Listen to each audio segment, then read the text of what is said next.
Morning, everyone.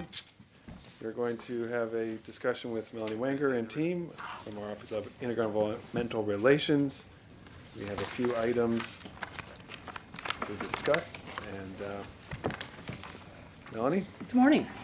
So this is, about a month ago, 6 weeks ago, as we do every year, we sent a memo out to the executive agencies requesting suggestions for a state legislative package that would be introduced at the 2019 session, and we asked them not only for pieces of local legislation, those pieces of legislation that would impact only Montgomery County, but if they have statewide suggestions to make. So the memo, the very short memo in front of you, is, not surprisingly, 3 pieces of alcoholic beverages related legislation, no by county, and 2 statewide. So if you want, we'll just quickly run through those. And these are the pieces of legislation that have been approved by the county executive to advance to the council. So that's what you have in the memo. Okay, I'm going to let Amy go first since she's the alcoholic beverages specialist. Good morning, everybody. The first piece of legislation is the request from the Department of Liquor Control to change their name. They'd like to change it to Alcohol Beverage Services. DLC was named at the time of Prohibition was ending, and it was mostly, they were looking at controlling the quantity of liquor sold.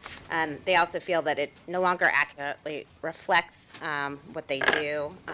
It's not just liquor, it's all alcoholic beverages, and services kind of lends itself to their renewed focus on customer service. Okay, any questions on this one? Morning. All right, very good, thank you. I think we can handle this one without objection. On to the next. Okay, all right. All right. The next one is for the town of Damascus. To recall, the town of Damascus, like Laytonsville and Kensington, has some separate liquor laws. They have Class H beer and wine licenses in Damascus, and those allow for on-premises sale of beer and wine. Several of these have expressed interest in expanding to a microbrewery. So in order to do so, there needs to be language in the Damascus statute to allow them to have a Class 7 statewide microbrewery license. Okay, I'm sure that's not controversial. Objection?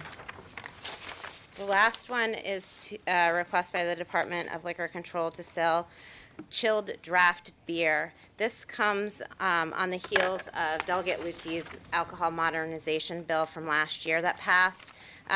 One of the components of that bill allows the DLC retail dispensaries to sell draft beer in refillable and non-refillable containers. However, in order to sell that beer, it needs to be chilled, and under current law, the dispensaries are not allowed to sell any chilled beer of any kind. So this would be tailored to only be draft beer so that they can actually fill the containers they now are allowed to sell. So a question I had was, is it only growlers and crowlers, or is it any container? If a brewery makes a 6-pack or a 4-pack, is that also allowable, or is it specify a minimum? It specifies a minimum. Yeah, it's defined. I thought you knew. So it's just growlers, and crowlers. Well, personally, I think they ought to consider whatever it is that a local brewery makes and wants to sell, rather than only saying we'll carry these products if they're larger containers. It matches the language. Isn't a crowler? Yeah. Isn't a crowler just a can? But it can't be refilled, yeah. But the non-refillable and refillable container language is the same that it is for the microbreweries and the wineries and that sort of thing. Sure, President, Mr. in my Levinson. experience, the products that microbreweries produce are growlers and crowlers. I don't think they produce other things other than what you can buy on site. You Is can't a get crowler just a draft. can? I believe it is. Yes. So I any believe it's a cute size. name. It's not a minimum. It's not like a growler, which is actually a larger No, I think bottle. it's just like a 4-pack or a 6-pack. And that's the non-refillable container that they're referring to. But the definition across the Your expertise board is the surpasses same. mine. I don't think so. I hope not. Actually, chilled beer was in the Modernization Act last year, and it did not go through. But that was any beer. Chilled This is bottles. locally Special produced beer. beer. It's good. So, okay, so it's any container from a local brewery. Ms. Fern. I know this is a stupid question, but could you please be clear on, a crowler is a can? So it's a contraption. Contraption. It looks like a big can opener, really is what it looks like, but you fill the beer with it like a growler. Okay. And you Well, reseal and you okay. seal it. And it holds the beer a little longer. There's 72 hours consumption within a growler. So which it's is- is it a metal device? Yeah, it looks like Like a a can. Okay, so it's not just like a regular six-pack. Correct. It's So- one large can. And this law would not allow Again, sale. I'm just trying to understand. So it is a large can with some sort of cover Correct. It's sealed. that was- you buy it from do you bring it to your brewery, or do you buy it at the brewery? You purchase the beer and then And the the can container. is there. Okay, and then a growler is, It looks like a jug almost, and it's 32, at least 32 ounces, and it's resealable, so that's refillable does that have as a a top product. as well? Yes, it's sealed. It's sealed, it's like a jug. That's correct. And we need to have these things, May- okay. May I just Breweries have them. suggest that we talk to the DLC and to the breweries about just saying bottles and cans? I don't see why we would limit it to growlers and crowlers. Because there's a reason, Yeah, the reason is not a good reason, but according to. City The cans. reason is that if they could have bottles and cans, they could sell that anywhere. I'm This is- saying locally, Right, from local but they're breweries. saying that what is being suggested here is that it's people that could not sell it to other places because they don't package it, is what I'm understanding. That's the program that the DLC would like to pilot. The language wouldn't specify that it's just local, but they have to put in taps and all, and that sort of thing, correct? So in order to do this, they thought what they would start with is a pilot program that would allow the local breweries that don't distribute to do this so that they can broaden their customer base. So that somebody could go to whatever we're calling the liquor dispensary, they could go there either with their growler, or that they would have the crowler, or whatever they call it, that they could fill their container right there, and they would sell it. Otherwise, these local breweries don't have that ability. I don't know that they're talking about, you can take your empty growler and fill it Both. Yeah. Both? There is a law Sure. that's passed that allows you to bring your own growler in, to or a you could purchase DLC one. dispensary? Well, anywhere, any business that's licensed to sell growlers, you can bring your growler in. It used to be you have to just purchase it from that business, but you can purchase it from that business, or you can bring your own growler and to be refilled. But in Montgomery County, it's my understanding, if you're a microbrewery, that you sell on paper, even though you're making it on premises, you sell on paper your product to the wholesale Montgomery County. So, and then Montgomery County, then you buy it back from Montgomery County, then you can dispense it. There's self-distribution laws now, so the microbreweries can sell direct. Okay. They don't have to go through So the county. if they're selling it to the liquors, to Montgomery County dispensaries, would Montgomery County not be paying a wholesale price for it? They would be paying the regular retail, they would be paying the regular price, just like any other, Correct. okay. That's all. Nancy Fern. So getting back to the legislation itself, it has to be chilled? Well, the draft beer has to be chilled. And why is that? Because it Freshness. should be chilled. Yes. chilled. Freshness, yeah. But, so that's, There's usually a timestamp but on this. would that apply to anything that, any bottles and whatnot that they sell? Just draft beer. So it's only draft beer that is chilled, and that's the only way it's consumable? Yes. Okay. Again, you drinkers will have to forgive me for my, People just tell me this stuff. okay, thank you. So I'm not hearing any objection to this. I'm merely offering my comment that I think we ought to do more to support local breweries and give them access to the county stores. And I don't think this goes far enough to support local breweries, but it's a step in the right direction, and I think we should consider additional changes. We do have a program underway right now with local breweries and more additional local beers in the stores Yes. that we're working on right now as well, but it's not chilled. Okay, all right. So that actually answers that. So the regular cans that Seven Locks might produce or a Montgomery County brewer are available, but they're warm. That's correct. So in this case, you just have to have a keg and a tap Right, at correct. the DLC store. And will the DLC operate this at every DLC location? I think the pilot will just be in some of the, it depends on room. There's a lot of things you have to look at that store and see what works, so that's what Because you we're really have to talking have a about. bar. Well, they have separate little, like 1 and 2, a keg, for most of the local brews are sixers. They're smaller, they're not the large kegs that you would normally see, years ago. In a bar. They're small, yeah, and Yeah. they're, so they have like portable stations that you can set up as well. So it depends on the store and how much room's in the store, and you want it to be nice. And the DLC staff will have to administer the beer. Dispense it. Go ahead. Yeah. They don't have to, we're in a bar. Okay, And not to be consumed there, it's just to be sold to go. all right, so without objection, support this item. All right, next. Okay, so now since we don't have any by-county bills, we'll head to the 2 statewide bills. And the first one involves absentee voting and when you can count absentee ballots.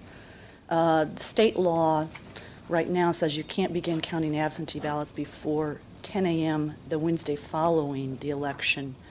However, then it allows the State Board of Elections to draft regs to implement the law. So what the regulations say now is that you can't do the first canvassing before the first Thursday after the election, and then you get as far as you get, and then you go to the second Friday to do the rest of the canvassing on absentee ballots. So this is something that came up last year with our local board. It's looking like it's kind of antiquated law back when it was fairly difficult to obtain absentee ballots. Now it's been made a lot easier, and thinking it's time to change this law. This would be a statewide piece of legislation, and there are conversations going on with our local Board of Elections people and the other counties' local Board of Elections to garner support for this piece of legislation. So we think that that will occur, and it will be a statewide piece of legislation. But, coming out of here, first discussion. So. Okay, is there any reason why they wouldn't start it before Election Day, like other jurisdictions apparently do? I don't know, obviously, some things are going to be postmarked, on Election Day, but I think that the bill would, when we see exactly how they want to draft it, that'd be taken into consideration. Okay. That's, My guess is one of the concerns would be that it would get out what the vote was starting to be if they did it before Election Day. And I think that's probably, certainly a valid concern. So I don't have no problem with them counting it on Election Day. I don't understand why you'd wait till Thursday. I don't know why that was a golden day, but. Right, again, I think that, this is going to be a conversation with the other local boards. Right now, what I see from our local board is that you would allow it to begin on Election Day. okay. All right, next. Okay, the next one is Sarah's and was submitted by the police department, and we have a couple of our members, Dave McGain and Rich Amagost, here in case there's any additional questions about it. But I'll let Sarah talk about this one. So this is a proposal that was supported or brought forth by the police department as a result of the incident at Clarksburg with a young man using a ghost gun. And these guns arrive being 80% together, whatever, and 20% of it then would have to be put together with household tools, very available tools. So the proposal would be to have the guns be needing to be registered and a serialized imprint on the piece of equipment. It's something that we think will be supported by the Maryland Chiefs of Police, but they have not yet formally offered their 2019 legislative package. And Lieutenant McBain and Sergeant Armagost are here if there were any questions about the issue or the proposal. This, Yeah, of course, would be a seems- statewide bill. This would be a statewide bill. Yes. It's too bad we can't do more to prevent their manufacture and distribution, but this seems like a sensible step. First step. Right. All right. That's all we Report on have that. for you this morning, but I was asked by Mr. Hucker about the MACO legislative initiatives. They are a work in progress. They're kind of a second cut of what's on that list, and I'll make sure that I forward that list out to all of you. There are on that list a number of issues that you've seen year in and year out relating to transportation, highway user, public school construction, obviously the Kerwin Commission work. There's things on preemption, 911. There's a couple of pieces of legislation that were submitted by some counties relating to drones. And I'll make sure that this afternoon or this morning when I get back, I send this list out to you so that you can review it. I did want to mention, too, just kind of what's some things that are going on. I was reminded recently by a member of the state delegation that they are hoping that anything that comes out of the county will be filed in a timely manner in accordance with the delegation rules to ensure that the hearing can be held locally and that the process in Annapolis moves smoothly. I once again assured him we would try to do that. It is the easiest way and it provides the best opportunity for a piece of legislation to advance and be, debated in a manner that includes all stakeholders. Also, as far as the state appropriations process, I just wanted to say that I've reminded the executive branch agencies, to the extent that there are issues that pertain to the operating budget, a request for an increase in a grant program or a new request for operating funds or capital funds, those meetings really need to be being set up now with the state. So to the extent that things that you have ideas and things are circulating, good to have a conversation. I'll certainly vet anything on your behalf through the executive agencies, and you're welcome to call them as well. Two issues I am aware of. It sounds as if a grant for TB screening in the Health and Human Services Department has significantly been reduced, and it's creating a problem. So there's going to be a meeting set up with the Department of Budget and Management and Department of Health to try and make some progress on that. But again, that request has to happen now because they're already working on putting together their operating budget. There also is a state MOVE program. As you know, the Montgomery County has a MOVE program just done for our own local businesses. There was a state piece of legislation passed that created a state match to any local program. We're the only ones with the local program, but that state program's never been funded. So we would be approaching the administration again to see if they consider in the Department of Commerce budget putting some seed money in there to support that program, which could be an incentive for some other subdivisions to move forward with creating a local program as well. And there will likely be some capital requests. One could be the Poolsville project, I'm not sure yet, and there could be some other things out there as well, but just FYI, now's the time. It's too late almost by December, or it's hard to make legislative requests when it comes to the budget, the state budget that late. Okay. All right, thank you. Thank you, team. That's it. And we will start at 10:30 in the council session.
Ladders if they have no business being up there. If I'm cooking and I've made a little bit of smoke, I can push the button and I don't even need to get up on a ladder.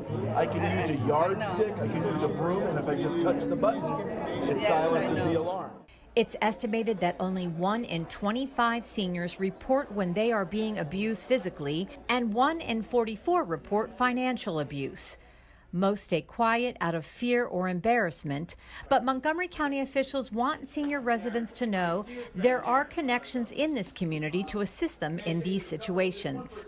And it's amazing how many people are abused. It's just, I mean, my own family, my wife received a call that she was going to be locked up. And of course, I knew you were supposed to hang up when that happens, but I wanted to hear what this person had to say.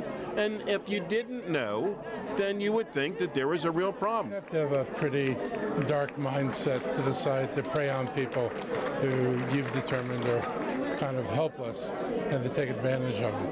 And particularly take advantage of them at a stage in their lives where they can't afford to lose anything. You know, there is not going to be a second opportunity to replace something you lost or the earnings that you lose. This is really serious. If you are a victim of elder abuse or you know someone who is being abused, you can call 240-777-3000. In this year's budget, the council funded $42.8 million for Montgomery County Public Libraries. There are more than a dozen libraries in the county where there are programs and services for residents from all walks of life. In this next story, we'll tell you about a program where dogs are having an impact on children's reading skills. We will be holding our Read to a Dog program at 4:30 in the program room. Meet Monty and Ace, two tail-wagging tutors who spend their Wednesday afternoons at the Gaithersburg Library. They are part of the Read to a Dog program, where young readers come and share a book of their choice to these four-legged friends. We encourage children, mostly kindergarten through second grade, especially for our dogs, to come and really just practice their reading skills in a non-threatening environment. It gives them a chance to not feel intimidated. Monty and Ace are both retired service dogs. Monty was the companion of Madeline Berry's son, Mark, who passed away last year. After that, Monty, since they've been together for 5 years, he really was used to being out, being with people, and he was going through the grieving process as well. And so I just happened to be up at the library. I saw the sign that said, Read to a Dog, and I was like, oh, this is great. So I stopped by the librarian and said, hey, this is a retired service dog. I'd really like to be a part of the program. And so they said, absolutely. Ace was a guide dog. When he retired, he went back to live with his puppy raiser, Terry Binder. She started volunteering with Read to a Dog because she says he needed a job. She tells us the program not only instills confidence in the young readers, but it also puts some children's fears to rest. The other thing I have found that I wasn't expecting is the kids who are afraid of dogs. These are perfect dogs for them because they're so calm.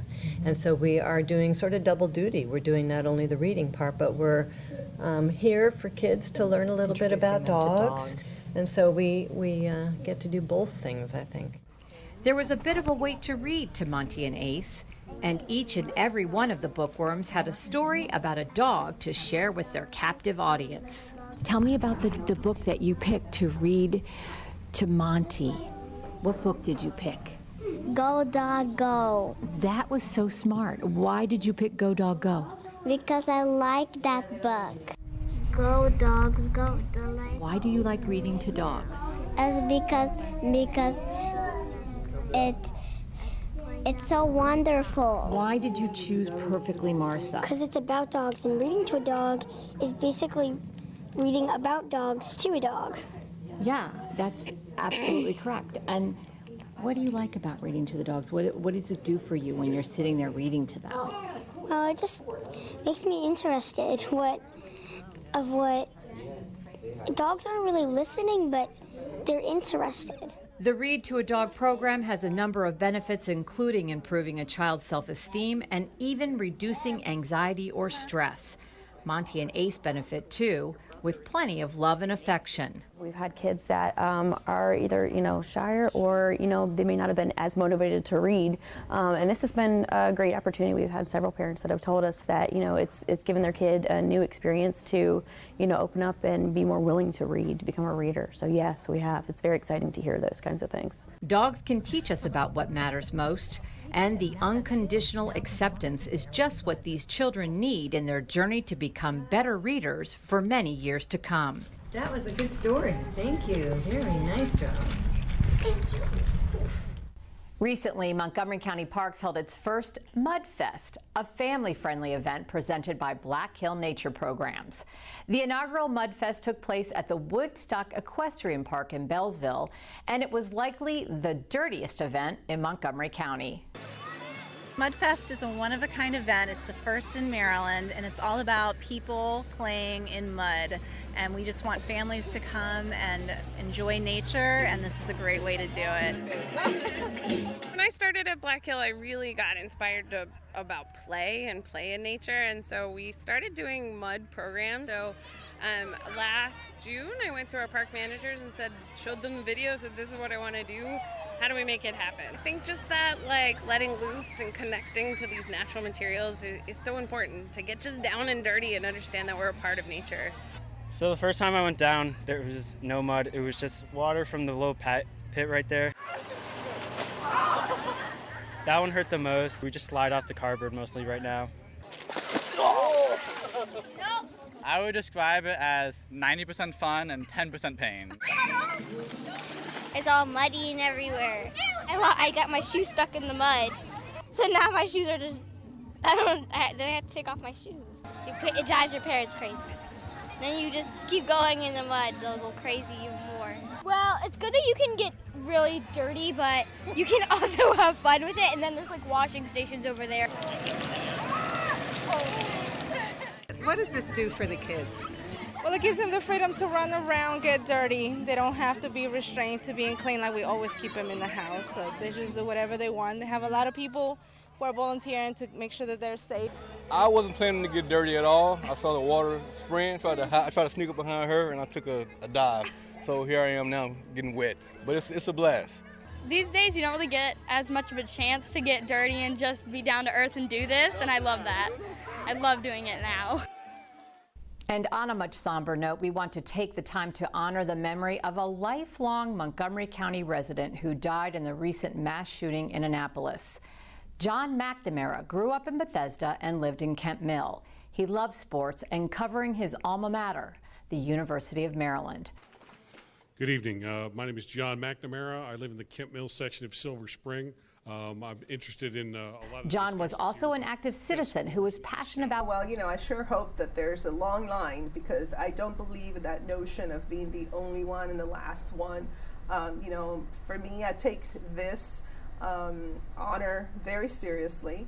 I'm very humbled by it, because I am not confused that there are times that I know that young or school age young girls are looking up and thinking to themselves, oh, okay, look, she's Latina, she's an immigrant, she's like my mom, she's like my aunt, or she's like me, I can do that one day.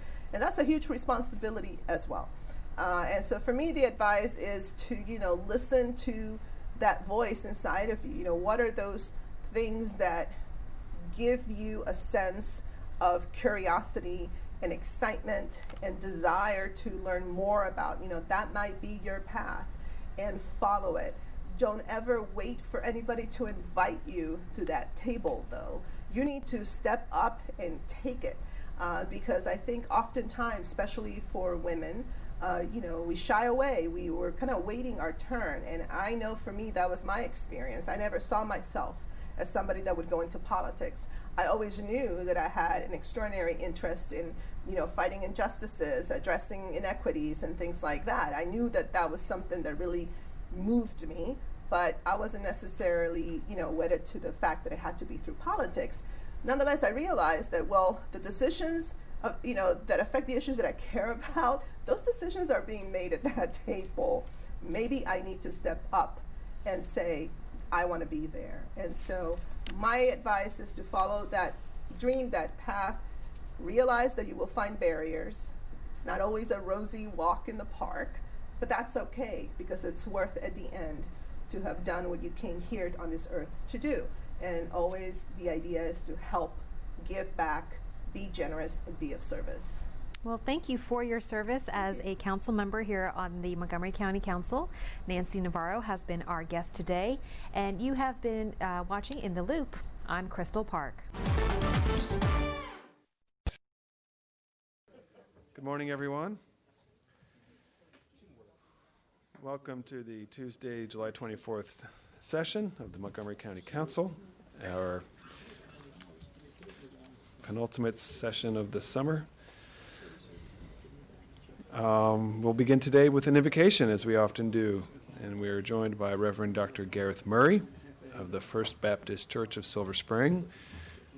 Reverend Dr. Murray, you'll join us in front and invite those in the chamber to rise as they are able.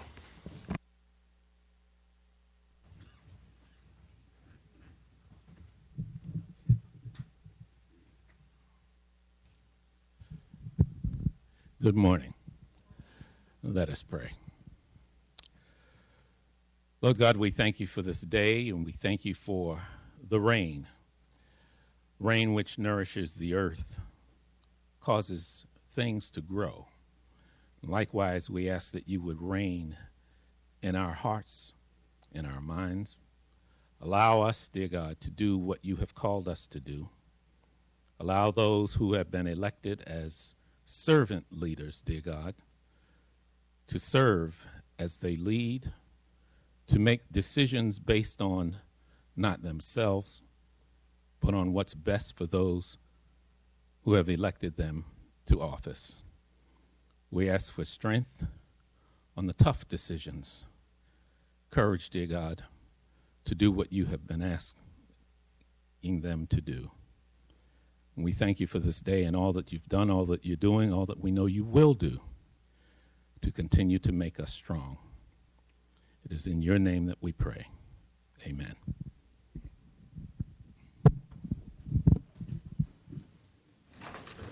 Thank you for those words. And now we have several presentations, proclamations. I'm looking in the audience to see, is Jenny Stepanek with us this morning? All right, we will reorder that. We didn't have a confirmation from her yesterday, so not totally certain. So if that's okay, we'll move on to the second proclamation, which is recognizing the REAL, R-E-A-L, Reading and Educating to Advance Lives by the Heyman Interages Center by Councilmember Nancy Navarro. And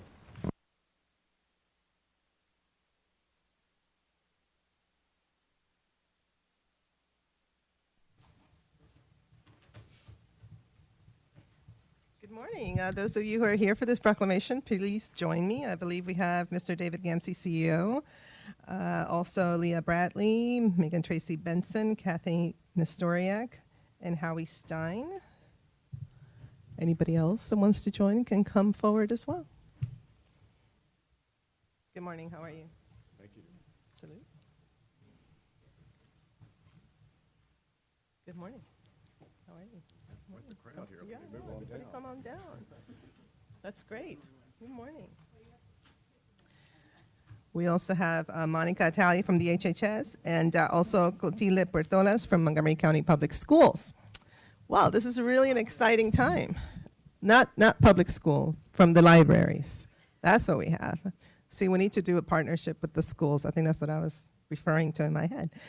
So last month, it was announced that this program, the REAL, Reading and Educating to Advance Lives program, received the 2018 Achievement Award for Outstanding Programs from the National Association of Counties, NACO, to recognize efforts by local jurisdictions that promote responsible, responsive, and effective county government. So congratulations on that. This is very exciting. And we all know that approximately 4,000 Montgomery County residents pay monthly visits to DHHS Office of Eligibility and Services located throughout the county. Through the REAL program, DHHS, JCA Interages, and library staff and volunteers work throughout the year to make the wait period for children and their families at these offices fun and entertaining while providing learning opportunities. I find this to be such an innovative program and very exciting. I know that we spent so much time here on the County Council, in committee sessions, et cetera, talking about how can we leverage our resources, but also be innovative in reaching out to families wherever we can find them. And so to me, this is the type of program that does exactly that. It really does promote reading. It promotes early love for reading language development. It also, I think, opens the doors, I think, for many families to understand the importance of libraries and reading as well. And it leverages volunteers, which is so exciting. So it just really does have all the elements of everything that we're constantly trying to promote, and no wonder NACO recognized this as an extraordinary program. So what I'm going to do is read the proclamation and then invite some of you to come and talk a little bit about, your experiences, why this came about, and how hopefully you plan to continue or maybe expand this amazing program. And we also always need more volunteers, so this is a great opportunity also for that. And so we have this proclamation, and it reads, whereas the Reading and Educating to Advance Lives REAL program is an innovative partnership between Montgomery County Department of Health and Human Services, the Jewish Council for the Aging's Hyman Interages Center, JCA Interages, and Montgomery County Public Libraries, MCPL. And whereas the REAL program started in 2016 as a constructive response to offer fun and engaging activities for children while providing learning and educational opportunities for families, which initially started at 2 sites and expanded to 4 locations in 2017. And whereas since its inception, the REAL program has served more than 3,000 youth and their families, and JCA volunteers have provided approximately 1,300 hours of service to our community. And whereas JCA has given away almost 1,000 books, and MPCL, Montgomery County Public Libraries, has provided access to more than 2,000 books. And whereas as an intergenerational program, REAL has allowed older adults to interact closely with young children in meaningful and challenging ways, enriching the understanding and connection between different age groups. And whereas through the REAL program, DHHS, JCA, Interages, and MCPL make a difference by providing an innovative and unique service to the community. Now, therefore, be it resolved that the Montgomery County Council of Maryland hereby recognizes the Reading and Educating to Advance Lives program and looks forward to the contributions it will continue to make to children and families in Montgomery County. Presented on this 24th day of July in the year 2018, and it's signed by our Council President, Hans Remer. That's awesome. Big applause, everybody. Yeah. So first, let me ask Mr. Gamsey to maybe make some remarks, and then anybody else that would like to also speak on behalf of HHS and public libraries as well. I want to thank you very much. I thank the Montgomery County Council. This is truly a program about partnerships, public, private, young, old, staff, volunteers. It not only won the NACO Award, but also a Social Innovation Award from Hastings. But this is the award that really comes closest to the heart because, we're right here, home base, and it means an awful lot to have the support of the County Council and especially those amazing volunteers, which I always refer to as Montgomery County's greatest natural resource. I just wanted to call out one other person. Often when a program gets a name, like the Hyman Interages Center, that named person is somewhere foggy, way in the background. Not so here. Austin Hyman is our guardian angel, always looking over our shoulder to make sure we do things right. So thank you for starting Interages. Thank you. So let me see, libraries, let me make some comments, and then HHS. So I would like to thank the council very much for this proclamation. Thank Ms. Navarro particularly. This type of partnership is extremely important to us in libraries, where we can work with community volunteers to serve members of the community who may be underserved, who may not be aware of library resources. We have our staff members working with the volunteers from JCA in the facilities, and it's just the type of thing that we are so glad to be able to be a part of. And winning the NACO award is important in itself. But what is really important is being able to provide this service to the families who are at the HHS facilities with the volunteers, and it's just been a wonderful partnership, and we look forward to continuing it. Thank you. Ms. Talley from HHS. Good morning again. It is an honor to be here, and again, thank you, County Council, for this proclamation. When this project was initially brought to HHS back in 2016, our internal staff of volunteers, our site quality initiative team, was charged with trying to get this project off the ground.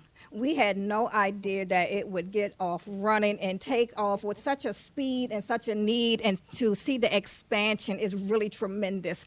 Since 2017, now we've expanded to 6 sites. We find that our customers love the engagement.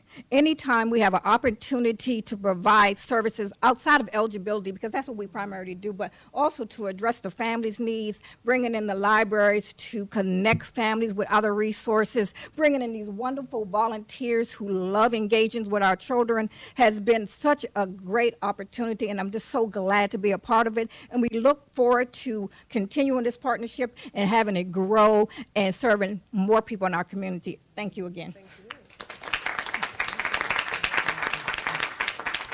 It is very true. I would really like to invite Mr. Hyman to come and say some words as well. This is part of your legacy here. It keeps, expanding, and so it's so wonderful to see you and have you here this morning. Well, thank you very much. We started this effort 34 years ago, and it was one of the first partnerships between the Montgomery County government and the Montgomery County school system. David mentioned partnerships. See how that partnership has grown. And the future of Montgomery County is in these kinds of partnerships between young and old, between county government and nonprofits. And the staff of InterAges is what makes this happen, and they're here. So they ought to get the credit.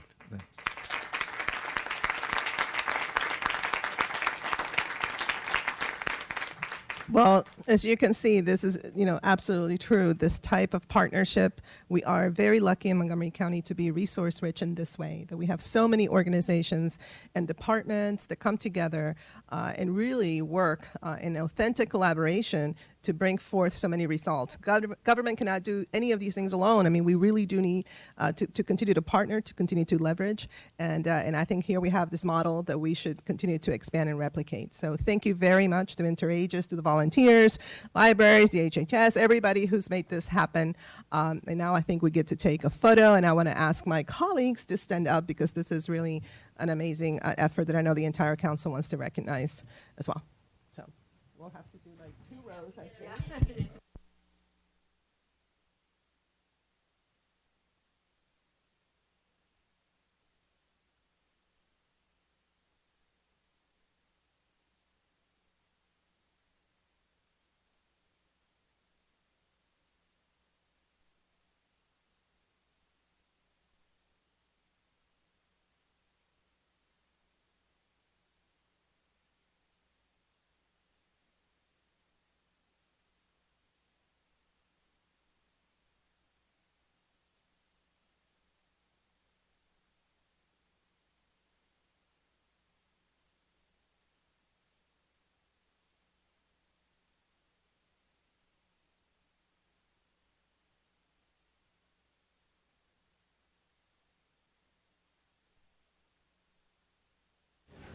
Thank you, InterAges, for your terrific work.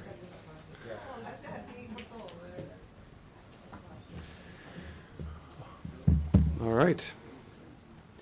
And now I will invite Jim Stowe, Director of our Office of Human Rights, and anyone he may have to join me for a proclamation recognizing the 50th anniversary of the open housing law.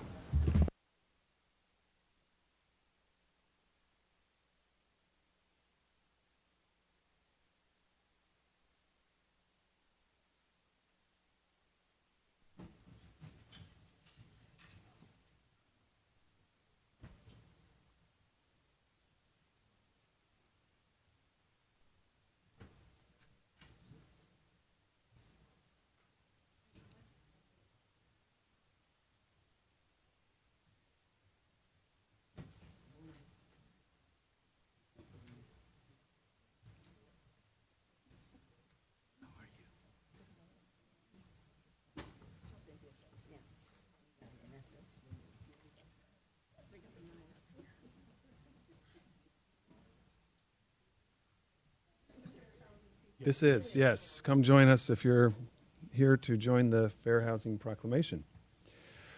So today we're going to have a special chance to recognize one of the more important policy developments in Montgomery County's history, which is the enactment of a fair housing ordinance. And I'm going to pass the microphone to Mr. Stowe to share some reflections, but I just wanted to say I had a chance to hear from a man, David Skull, who was a council member's son at the time.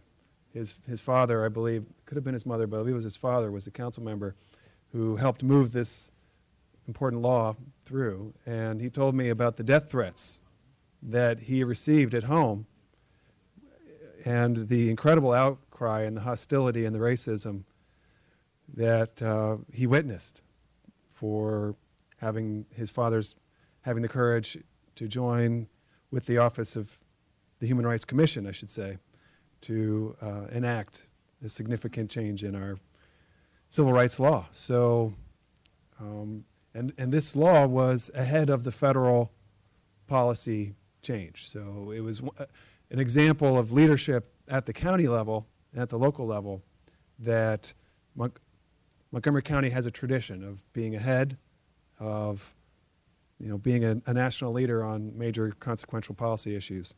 And the January 1967 initiation of a fair housing law was one of the finest examples. So, Mr. Stowe, I'd like to ask for your thoughts and reflections. President Reamer and members of council and ladies and gentlemen, we're so very pleased to be here for this very special recognition. And in thinking about it, Council President Reamer, I should say, one of the things that sticks out first and foremost is that it was the women who really pushed this whole movement, and we, the men, had to follow. So I want to make sure I get that out there because it is indeed true, and when you see the history of this. But we're so pleased this morning to have with us persons who have, Council President Reamer and members of council, who in fact were on the front lines of this very important date back in 1967. And I'm so pleased that she was able to be with us this morning, so I'm going to ask her to come first. And there are a couple more folks that you need to hear from, and I hope that our time would allow us to have this opportunity. But to have her come forward and then them in turn to kind of look briefly about that period of time in this county's history. At one point in time, very tumultuous history. But as it turns out, we are the benefactors of the great work done and the sacrifices made in all of the various battles that were fought. And so I'm very, very pleased then to come before you Esther Delaplane, who is a person to whom I have just gained an enormous amount of respect for, but more importantly, is someone who I look to be and am inspired every day by. And because she drove over here this morning, and she is celebrating, I understand, 94 years young. So Esther, please come. Well, it was after we got the public accommodations through the county council that we started in the neighborhood of Bannockburn with a good neighbor pledge. You signed a pledge that if your neighbor, a black family moved in next door to you, you would not move away. And so from that was generated the impetus to push then again, as we had pushed for the public accommodations law directed to the county council. It took a while, but again, we beat the feds. Yeah. Thank you so much, Esther. At that time, also, one of the fighters in the fight was Tina Clark. Tina, come share with us, please. Always have to adjust the mic. Oh, I can remove it. Thank you very much. Good morning, everyone. It's hard to believe that it has been 51 years ago, and I'm so happy this morning to see some of the freedom fighters that were with me on that trip. And I was pleased to see Esther's here, and she drove. and Jackie, and these are the people that I served with. And on the other end, Q Armstrong, and some others I'm afraid I might forget. But just in terms of getting that bill passed, we all served in different capacities on the committee. Some folks serve on the focus groups, collecting data, and just trying to make sure that when the bill was implemented, that we'd be ready to roll it out in Montgomery County. It was a very challenging thing to do. Our lives were at risk. I don't mind sharing that with you. But anything in Montgomery County that we fought for during those days, our lives were at risk. This morning, I want to share with you some new data that came out just recently from NIH.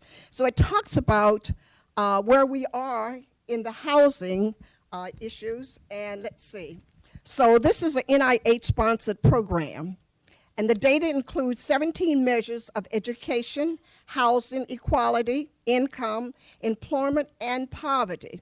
So in this July 2018 document, the data produced a neighborhood atlas map.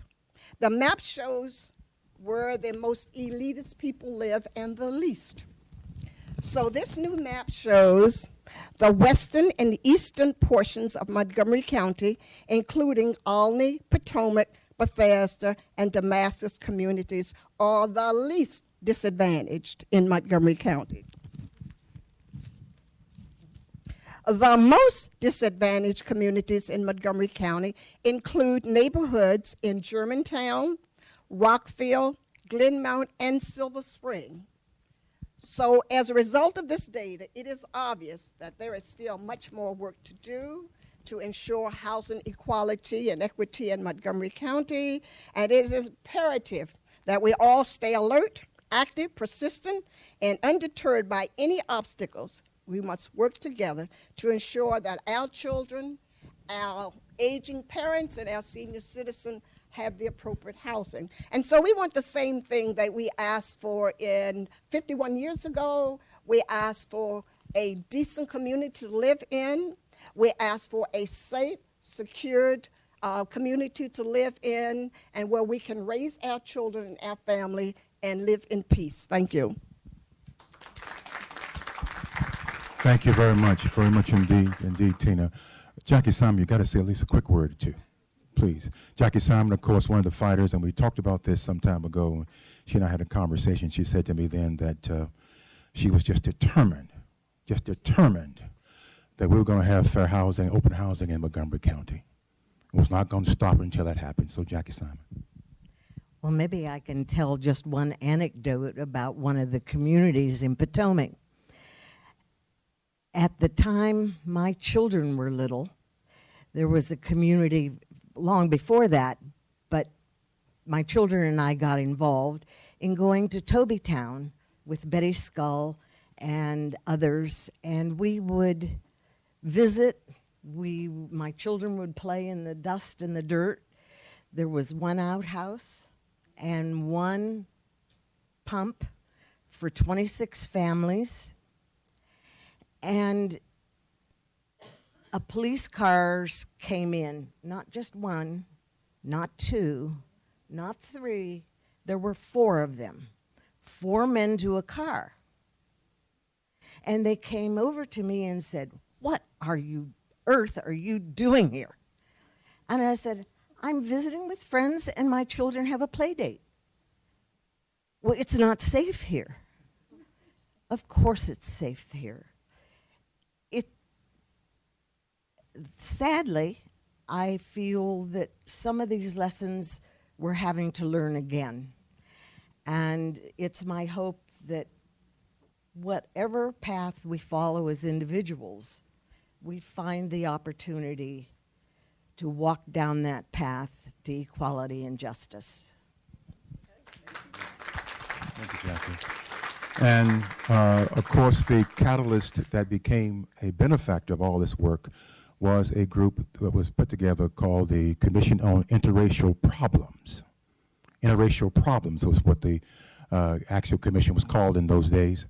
It changed over the years and, of course, into the Human Relations Commission and now the Office of Human Rights. But precursor to all that was the work done by this group on the front lines again as a Human Relations Commission. Volunteers at first with no staff, but came together then around 67 and began to get staff and move forward.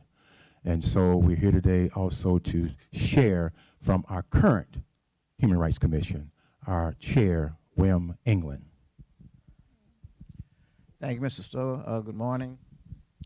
Council President Reamer, council members, staff, visitors.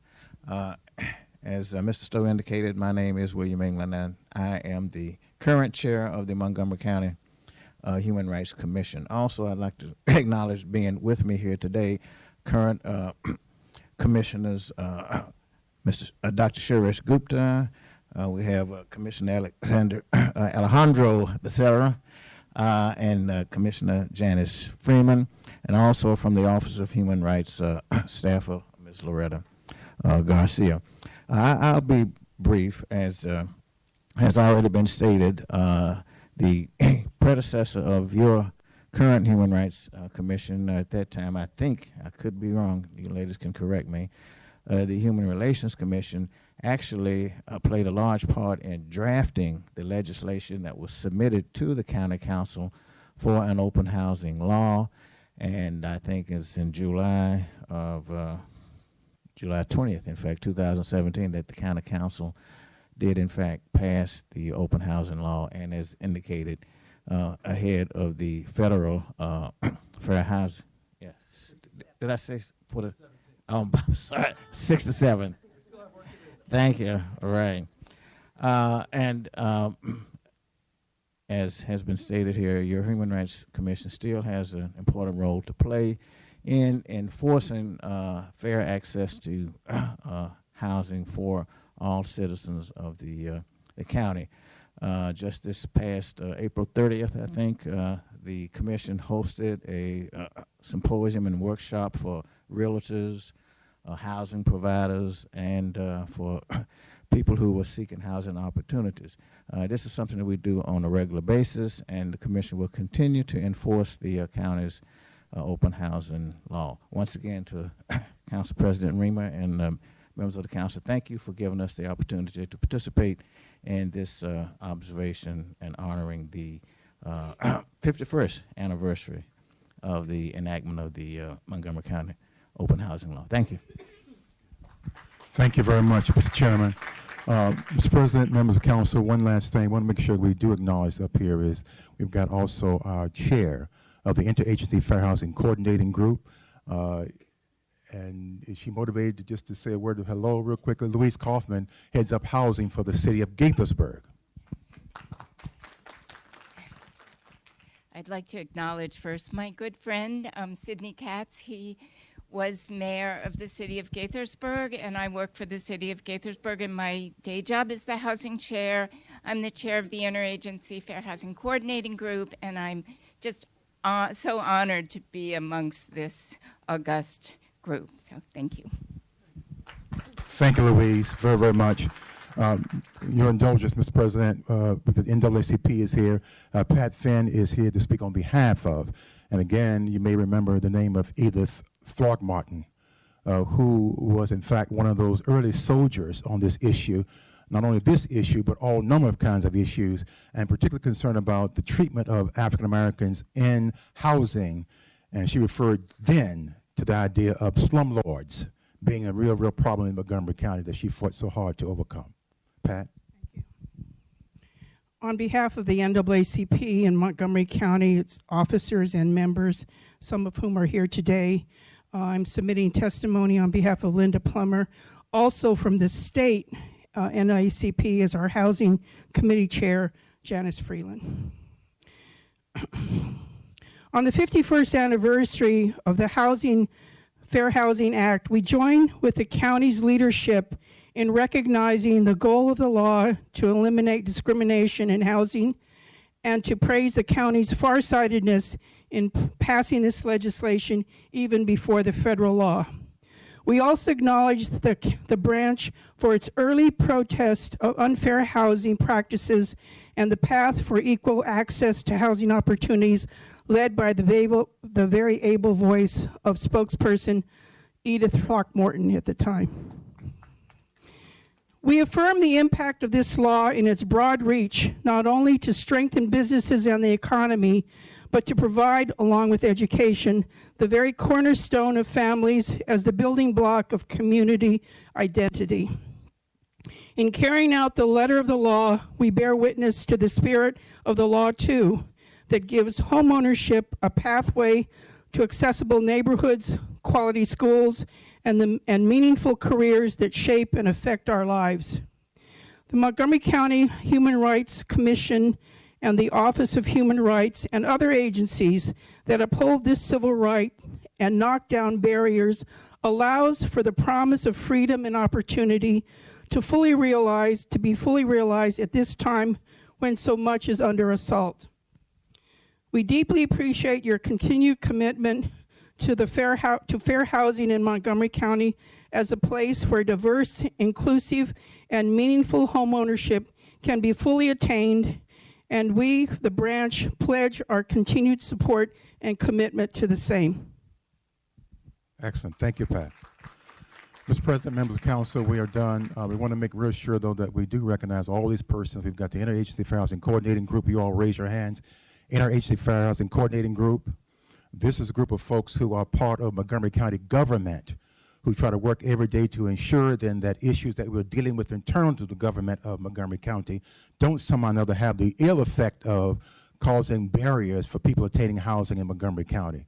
And so thank you all for being here from that organization. NAACP is here. Raise your hand again in NAACP. Thank you for being here as well. And the community is here as well. We recognize the community already. And we have the realty community represented here as well, with Q, again, Armstrong, and also Janice Freeman, and also, again, Jackie Simon, all the realtors. And so we're working with all those bodies to make sure that we're working together collectively to make this a better place for everybody concerned. Lastly, to our members of our county council, we have for you a brochure. We have for you also 2 posters. This is part of the recommitment process that we're asking for. We've recognized and honored what has happened in the past. We're asking them for your help in a recommitment to fair housing. These posters that you've been given should be in every lending institution in Montgomery County. So that means your local bank, if they have a mortgage program, they ought to have that poster, not the one just from HUD, but the one from Montgomery County. The law requires that they have that in their place of business.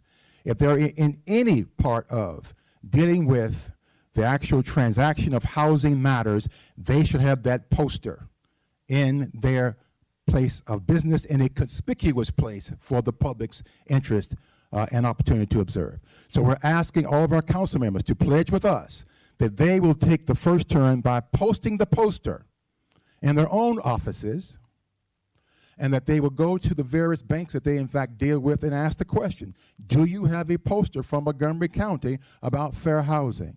And if they do not, to encourage them to get a poster. By the way, we have them available for free. All we got to do is request them. So we're hoping that you will, again, take this recommitment pledge, council members, President Reamer, as we go forward.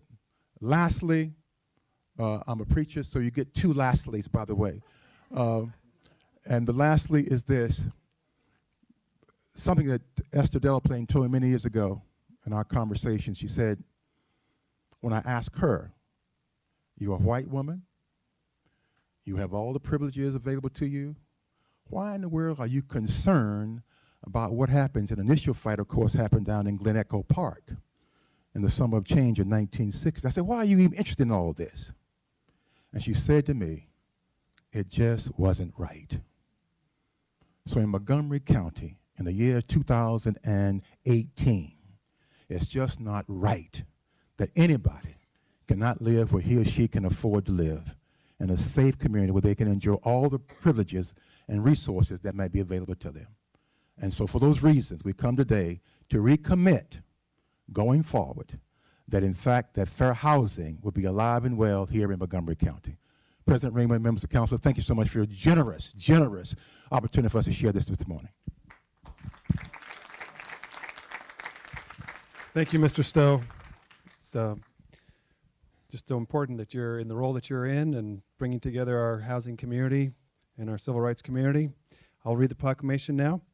Whereas On January 30th, 1967, the Human Rights Commission voted to submit draft fair housing legislation to the Montgomery County Council. And whereas, after 5 nights of public hearings and demonstrations by supporters, Montgomery County Council passed the open housing law July 20th, 1967, nearly a full year before President Lyndon B. Johnson signed the Federal Fair Housing Act into law April 11th, 1968. And whereas the open housing law prohibited discrimination in the sale or rental of virtually all housing except owner-occupied housing of 2 rented units or less, and whereas the open housing law significantly advanced the civil rights movement by establishing equal opportunity housing for county residents and represented one of the most comprehensive laws in the nation, and whereas the open housing law resulted from the hard work of dedicated residents and county civil rights leaders to address discrimination in housing and work to ensure that all Montgomery County residents have equal access to housing, and whereas the Montgomery County Office of Human Rights enforces the current fair housing law prohibiting discrimination in both residential and commercial real estate on the basis of race, color, religious creed, ancestry, national origin, sex, marital status, physical or mental disability, presence of children, sexual orientation, age, source of income, and gender identity, to ensure that potential renters and buyers are treated inconsistently and fairly to ensure equitable treatment. Now, therefore, do we, Isaiah Leggett as County Executive and Hans Riemer as County Council President, recognize the 51st anniversary of fair housing in Montgomery County and proclaim July 20th of every year as Open Housing Day in Montgomery County. We encourage our residents all to reaffirm their commitment to fair and equal access to housing and unreservedly fight to ensure equal opportunity to all persons for rent, sell, or lease any property in this county now and in the future. Isaiah Leggett and Hans Riemer, Council President. Thank you very much. And we will now request the council to please rise for a photo behind our group in the front. And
okay.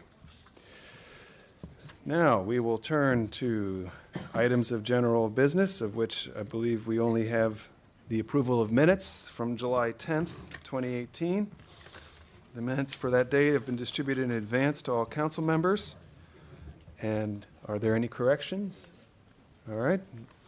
If there's no corrections, the minutes are approved as distributed.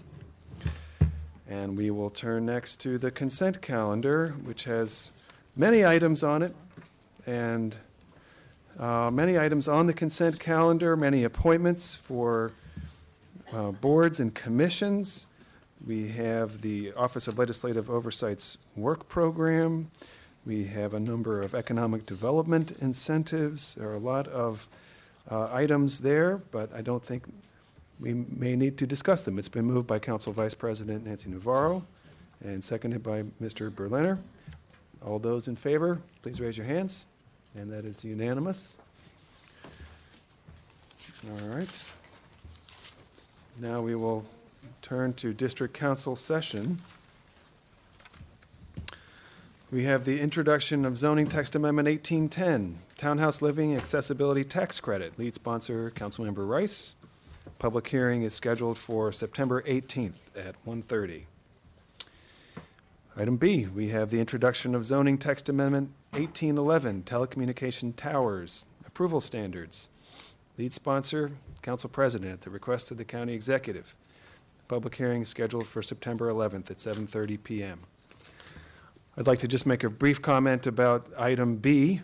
I had the opportunity to meet last week with a commissioner of the Federal Communications Commission, Brendan Carr, who has been delegated by the chair of the Federal Communications Commission, Ajit Pai, to develop a proposal for the commission to move forward on their approach to small cell infrastructure deployment. And we expect that to include some measures of preemption. We don't know the specifics, and we won't until we see it, but that is what they are almost certainly developing.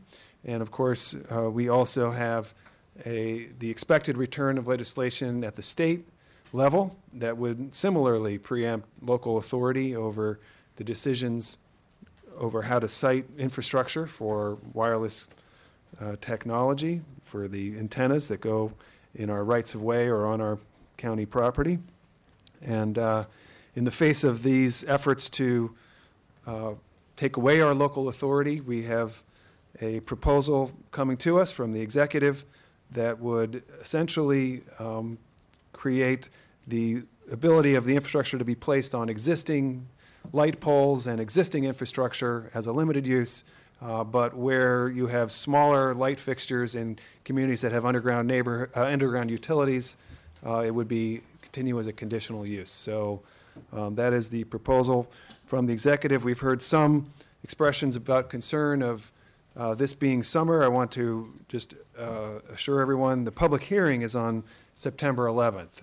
And so, in fact, the usual window for a public hearing from the introduction of a zoning change is 30 days, and we will now have about 7 weeks or so for the public to review and prepare comments. So it's a very long window for public consumption, and then we'll have what I'm sure will be a very enjoyable public hearing at 7:30 p.m. on September 11th. All right, moving on to item C, work session action on technical update to the master plan of highways and transitways, and the T&E committee has recommended approval with amendments. Should I turn it to council staff, Mr. Berliner, or would you like to take it? All right. Very briefly try and frame this. Dr. Orland is there, and he will lead us through the details, but these are not issues that typically we engage in. This is the first time that I've engaged in this exercise, and it's partly because we are dealing with the functional classification of roads.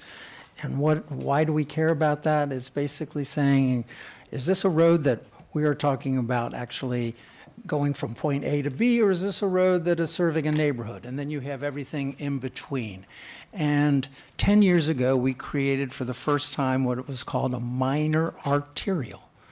Okay, which was to say, okay, arterials move people from point A to B, minor sort of on the edge as to whether or not it also serves neighborhoods. Why do these classifications matter? There are lots of reasons, but basically I think the most important is traffic calming.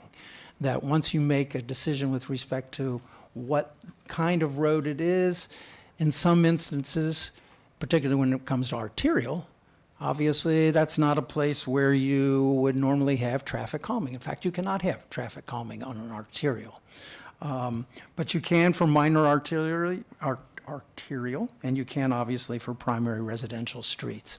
So most of what this plan does is address the minor arterial, because we had not done that in a functional master plan. We've done that in our individual master plans when these issues come up, but not for the county as a whole in a functional master plan. Dr. Orland, let me turn it to you. Good. Thank you for the overview. That was very good. The T&E committee did meet on July 19th, and all the recommendations in the packet are unanimous. You've got 5 things in front of you, maybe. You've got the plan itself, you've got the appendices, you have the packet, which describes the committee's recommendation, You have an addendum that was circulated yesterday midday, which is the resolution that you'd be adopting if you approve the committee's recommendation, because this is on not just for work session today, but also for action. And finally, late yesterday afternoon, we did finally receive from the executive branch the fiscal impact statement on the plan, which is required. So I'll just go real briefly through the committee's recommendations and take any questions. Dr. Orland, I'm not aware, for my colleagues' benefit, I have not seen any emails with respect to that. I am not aware of any controversies that have developed with respect to the matters before us. Right, I think they've been resolved in the committee. Just to summarize, on page 2, there's some technical corrections that the committee agreed to. On page 3, table 9, which down classifies several arterials to minor arterials, the committee agreed with the planning board, with the exception of 2 roads in Olney, which should be added. Prince Philip Drive and Hines Road should be down classified from a arterial to a minor arterial, as well as Lockwood Drive in White Oak between Colesville Road and New Hampshire Avenue. The piece of Lockwood Drive east of there is already recommended in the plan to be downgraded from an arterial to a minor. There's a table 10 is in the other direction. It's basically up-classifying roads from primary residential to minor arterial. The committee agreed that these all should go affirmatively in the plan, not postponed to a future plan, with the exception of Capitol View Avenue. There, the committee would like to see Capitol View Avenue stay as a primary residential street. Most of the other tables in the plan are recommended as the planning board did. The exception, I think, in table 12, Randolph Road is classified as a as a major highway now from Rock Creek to Fairland Road, and the committee's recommendation is to extend that so that it be from Park Lawn Drive to Prince George's County. The section having to do with proposals for right-of-way adjustments for bikeways, the committee felt that that should be postponed until you take up the bikeway plan, which you will in September. And then finally, something that finally doesn't have anything to do with rec classifications, but is appropriate in a plan like this, the planning board's recommending expanding, let's make sure I get this right, recommending 5 new urban road code areas. These are areas where the design of the road would meet urban standards rather than suburban standards, and to expand the boundaries of 3 others. The committee agrees with that and also recommends that all 8 of these areas also be classified as bicycle pedestrian priority areas. And some other technical adjustments and corrections, so that's the committee's recommendation. All right. Ms. Navarro. Thank you. A point of personal privilege to get very, very parochial since my own street is getting classified. The primary residential classification, which was interesting because this was under the category of streets and roads that had not had a classification before. So if I'm hearing correctly, this is to address issues of, for example, traffic calming, I assume, as well as those that are in that category. Whenever we have questions about snow plowing and things of that nature in residential neighborhoods, there is, we constantly refer to the classifications that are used by Department of Transportation. I assume, is that right, that this is part of that as well? Yes, if it's not classified now explicitly, it usually means it's a secondary residential street. Which street was it we were talking about? The name of the street? Shaw Avenue. Shaw Avenue, right, okay. It's not, I'm going to turn to Steve Aldrich. Steve Aldrich was the main author of the plan from the planning staff. Sure. The classification of the primary residential streets was primarily, one, to recognize its current function. When we drove the roads, which we did drive all these roads, there are certain characteristics of a primary residential street, certain percentage of through traffic, and also how many homes. It's kind of like a watershed. It's like a home shed. How many homes can be accessed off that road and are used for purposes beyond just going right to your home and back. So when we looked at that, these were the streets that we identified. We also had some assistance from one of the citizens associations that identified several areas in the Colesville and Cloverly areas as well. I think it's great that we actually are formalizing this because there had been a lot of frustration, especially in this particular neighborhood, about the traffic flow and the issues around traffic, et cetera, even though there were some speed humps that were installed. The whole process happened. But I think that obviously folks didn't even realize they had not been classified, although we all knew. I mean, I've been living there for 15 years now. It's definitely a major artery in that neighborhood. So I'm glad that we are finally just addressing, some of these classifications as well, just for future reference, whenever there are questions regarding things like, well, why is that plowed first, or, other traffic calming needs and things of that nature.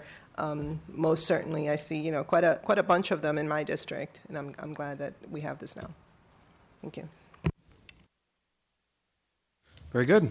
All right, well, it's before us, thanks to the committee, so all those in favor, this is a show of hands. Please raise your hands, and that is unanimous. And now we will return to action on proposed charter amendments. And item 5A. We had discussion last week, and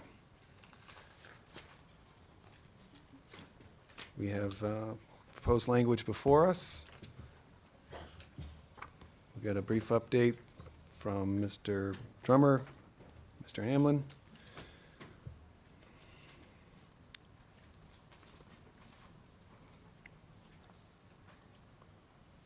Okay, yes, so as you mentioned, there was a work session held on the proposed amendments last week, and what you have in front of you now is a draft resolution reflecting kind of the sense of the council that we got from the work session last week, with 3 proposed charter amendments that are discussed in the packet.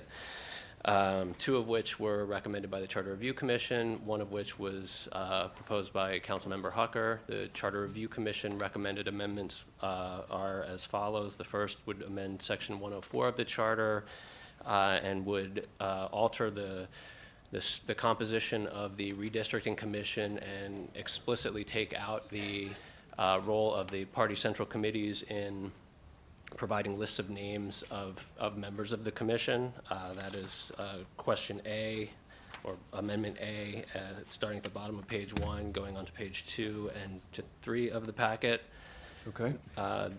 The second Charter Review Commission recommended amendment would amend Section 305 of the Charter, where currently to go above the property tax cap, the CPI adjustment, 9 votes specifically are required to exceed that limit.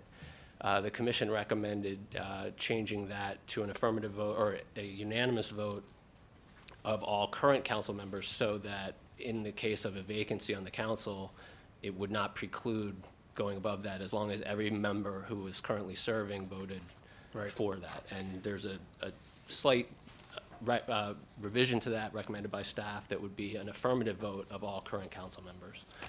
Sure. Which is shown in the resolution. And finally... Okay, I'll just pause you on that one. All right. We had some discussion about this issue, which I think more refined is the issue of a non-responsive council member, who's been injured or is so sick that that council member is non-responsive for an extended period of time. If such an event were to happen, and it has happened in the past, such an event were to happen during the budget window, it's a series of qualifications that arrive you to the moment. But so we might ask the Charter Review Commission to consider that as a next, subsequent item.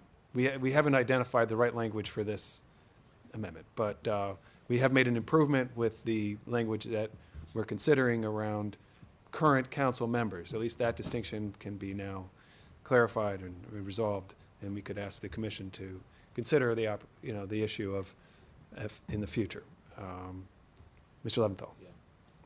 It is important to keep in mind that under those circumstances, it's not that the council couldn't pass a budget, it's only that the council couldn't raise taxes above the charter limit. So, and the council can take that action at any time during the year, so that if a council member were temporarily incapacitated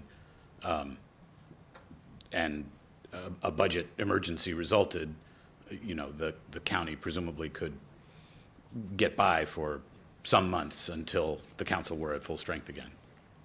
Well said. It's sort of unclear to what extent this is really a problem, but it's been identified, so we need to continue to think about it.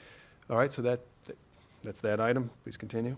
All right, and the third and final proposed amendment was the one that Councilmember Hucker proposed, which would amend Section 401 of the Charter to kind of expand. Right now, council members hire one confidential aide as a non-merit employee. This would expand that so that one or more aides would be hired by council members as non-merit employees, which Councilmember Hucker in the memo that's included and at the work session explained was, I think, primarily inspired by the limited time that council members have to serve and the need for them to be able to be nimble in their staffing decisions. But he can certainly speak to that better than I can. Did a nice job on that last week, I thought. Would you like to add anything else? Or nope? He agrees with your agreement to his comments. Okay. And those are the three charter amendments, the amendment language as well as the ballot question language, which is subject to the approval of the county attorney for form, are included in the draft resolution, which is before the council for action today. All right. So I think we've already discussed these items, and can we move them all together? Is that something procedurally? Okay, so we'll now seek a motion to, it's been moved by Mr. Rice, and a second. Second. Ms. Navarro, Council Vice President Navarro. So these three amendments are before us. All those in favor, show of hands. And those are, that is unanimous. All right. Now, there were no petitions received for any charter amendment, for any other charter amendments, so there's no action required. You'll note that as an item, if there had been some, we might have needed to meet on that topic, but we don't. So now we are back to on schedule, 3 minutes ahead, and at 11:30 or sooner, if Dr. Gales is here, we'll, great, have, council will sit as the Board of Health, and we have a presentation from Dr. Gales, and following the presentation, council members will convene in the 7th floor hearing room, and we're going to have presentations from our fellows. What's that? Oh, I've heard it's available now. The 7th floor is Fine now. okay. We're safe. Dr. Gales, welcome. Good. Well, technically, good morning still.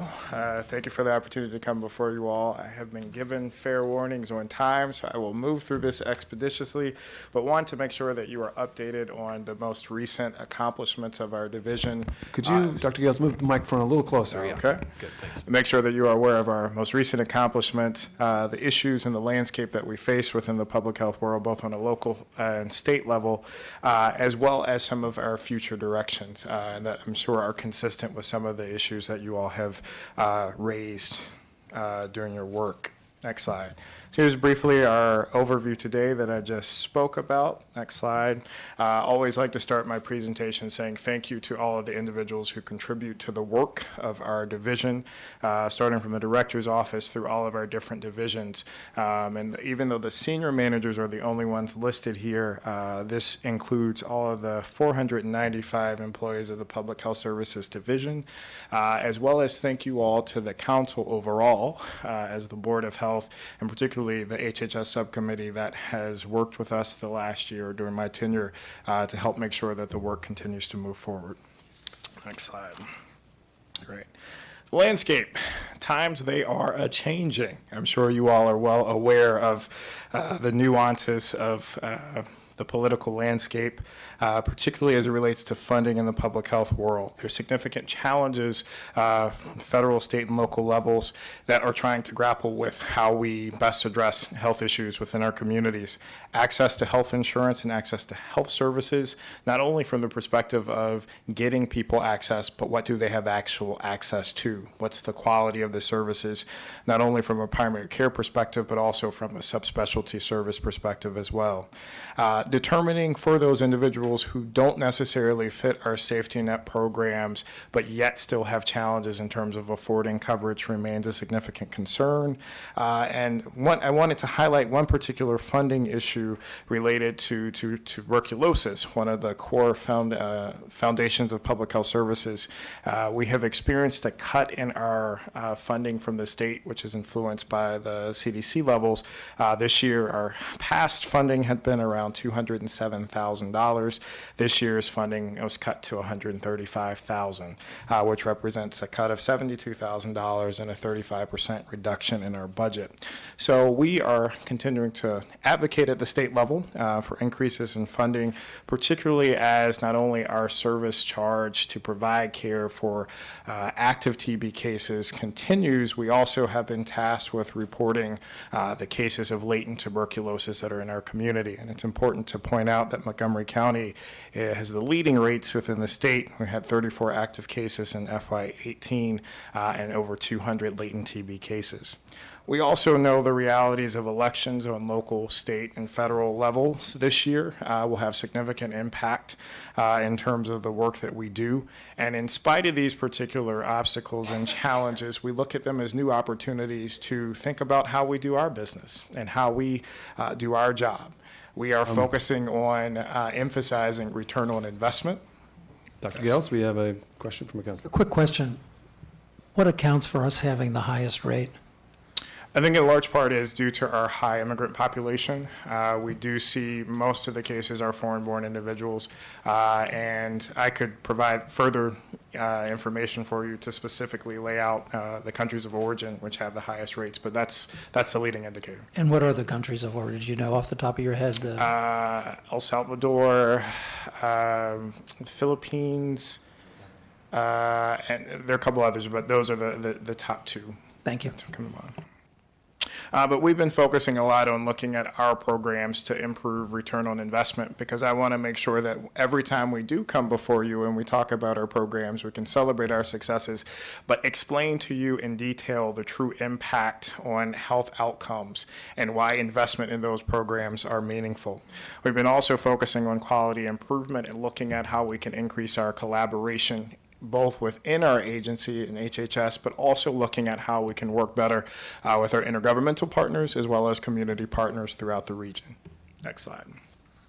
So just to briefly highlight some of those core functions that I mentioned in terms of celebration, not really celebration, but to acknowledge the accomplishments. You can look at the slide, but a couple of them to point out is our outbreak prevention team has been involved in a number of high-profile outbreak investigations this past year. There have been a couple of measles cases. One actually involved, had an international flavor to it that involved working with the state of Virginia, D.C., and Maryland with other jurisdictions to complete a full investigation and make sure that any individuals who were potentially exposed receive the proper information and the necessary follow-up treatment and care should they have warranted that. It's important to note also, I want to highlight this team received a bit of recognition. One of a family member of one of the individuals or who was potentially involved in one of our investigations was so impressed with the team's performance, and that individual happened to work with the State Department. And the State Department was conducting a visit with over 30 foreign public health officials from other countries coming here to study our government processes, and wanted to bring them to our program and have our staff talk about how we do the work that we do. And so that's exciting, and wanted to make sure to highlight that. We continue to provide great services in terms of making sure that individuals have access to preventative services and chronic disease management. You'll see the number of preventative cancer screenings we did, and the number in parentheses represents the number of cancers that were found as a result of those services. And all of those individuals were linked to follow-up care. Unfortunately, I don't have the follow-up information in terms of their treatment successes and prognosis, but we were able to get those individuals into care. And I also want to highlight that I left off a zero for the school health services. We saw over 650,000 student visits to our school health and wellness centers in FY18, and I'm sure Joan Glick would be remiss if I did not highlight that and make sure that that zero was added. And also want to highlight, as you know, this year, starting July 1st, our licensing and regulatory services team started the short-term residential licensing program, otherwise known as for Airbnb. That program has started, and from my understanding, we have approximately 40 different sites that have been officially registered and over 100 left to go. So making progress in that area. We continue to provide great services and care through our Montgomery Cares program, our maternity partnership program, and Care for Kids programs as well as through our robust dental services program. Next slide. All right. And some of the other... One moment, Dr. Gales. Mr. Rice. I apologize, but on that last slide, I'd be remiss if, because we're getting close to school going back into session, talking about the immunizations. And I know we always struggle with making sure that our parents are taking their children to be immunized. I'm curious as to what the trend has been in terms of those numbers, and if you don't have it, if you could just let us know, get back to us. But I'm curious to see if those numbers have risen in terms of the immunizations that are provided by us versus ones that are provided by private providers, and where we see that trend going and where we might need to see additional resources being placed. Sure. Well, we last year we actually, I don't have this year's specific numbers, as we typically get those numbers at the beginning of the school year and then are able to go through and track who has what and who needs to get follow-up services. But I can say last year's numbers, we, even though we have the largest jurisdiction, the percentage of students who remained without immunizations was significantly smaller than our peer jurisdictions throughout the state. We have been talking over the last several weeks in terms of how we can, again, this is an area of collaboration and partnership, increase the collaboration with our community health centers and our school health centers to address the issue that you mentioned, so that we can take a more proactive approach as opposed to kind of waiting until they come into the doors. Yeah, and I think that data also, if you could give us regionally, how it falls also would be extremely helpful, because if we need to focus on certain neighborhoods, certain areas of the community where we see that there tends to be a little bit less of the follow-up, then we can really target those particular areas, not just with HHS and with MCPS, but also from our councilmanic districts and our offices as well, working with some of the other various local neighborhood entities to really try and drive out that, because I can guarantee you there's still a lot of people who don't understand that we have free immunizations that are available for their kids, and that they can get it done now while it's slow and things aren't going on. So, okay, thank you. And keep that theme in mind of targeted interventions driven by data. That will be something you will hear me talk about throughout the rest of the presentation. So those are the magic words. All right. So just a couple of other points to highlight. We are going through the accreditation process through FAB, the Public Health Accreditation Board, and we have submitted all of our documentations with our application. The site visit is pending and will likely occur in September, sometime early fall.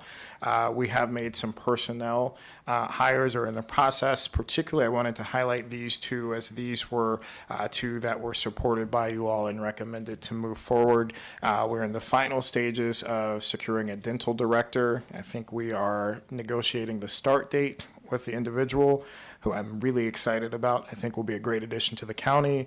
And we have also, and since I last spoken with you all, hired a food security manager and secured that position. And that individual has been in the role for, I think, approximately 2 months now. We've had a couple of successful grant opportunities to highlight babies born healthy through the state, and we have been selected as a recipient of a Robert Wood Johnson funded program, which is about all-in data, which I'll talk about shortly. Also wanted to highlight that we have made tremendous strides in terms of securing our partnerships with our academic partners in the region. We mentioned this in our past conversation. We are in the final stages of finalizing the agreement with University of Maryland, and hope to have students starting in the fall in terms of interning within our department, as well as some cross collaboration with our department folks doing some faculty level work within their different departments. We have started discussions with George Washington University, their School of Public Health, and have had ongoing conversations with University of Maryland, the Shady Groves campuses, about how we could potentially utilize that space to increase access to primary care services and dental services, two important services that we provide. Next slide. Just briefly, the Babies Born Healthy funding mechanism is important to highlight because traditionally Montgomery County has not been seen as a high-risk, high-need place, particularly as it relates to maternal mortality and infant mortality. We know, though, that there are pockets within our community that are high-risk and high-need and do meet the threshold of the state definition. And for the first time, at least in a long time, the state recognizes, particularly as it relates to this issue, and had this funding mechanism available. And I'm happy to say that we applied and we were selected as a recipient. This will allow us to, again, figure out how to utilize data better to identify what particular pockets within our community do meet the definition of high risk, high need, and how we can tailor services to those particular areas to make sure that they get early prenatal visits, continued postnatal visits as well, and make sure that the mothers and the children have successful outcomes. So this is new. I don't have any data yet as we get the logistics in place, but our goal is to identify 2 high need zip code areas, pilot a program, and then use that data to scale up and expand to the rest of the county. Next slide.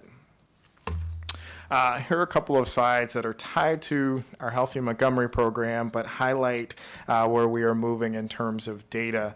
And just to give a couple of highlights here, there's been significant work within the behavioral health field as it relates to Healthy Montgomery, and there has been a significant investment in terms of the health in all policies approach. I know that equity is something that is important to the council, both in terms of conversations that we've had before, as well as the significant level of investment and work that you all are investing in the future moving forward. And health in all policies, that approach fits nicely within that. And I will highlight a brief conversation I had with Linda some weeks ago in terms of defining what health in all policies really means from the public health perspective. From our perspective, it means that we are using data to better identify what communities are in need, particularly as it relates to specific health outcomes and health issues. The goal is to be able to highlight where those communities are and to do a deep dive to figure out what are the true root causes that are causing those particular outcomes. Once we have a better understanding and do the due diligence to figure out what those issues are, we can then bring in other agencies and other organizations to be able to specifically address those issues. And so wanted to highlight that in terms of next slide. This is one of the big goals of Healthy Montgomery is to produce a community needs assessment. This is our schedule and calendar and our approach to doing that. Next slide. And just to highlight the funding grant opportunity from Robert Wood Johnson Foundation, I'm hopeful that this will be the first of many that they'll say Montgomery County is a county that does have needs and does require resources and will hopefully increase their investment.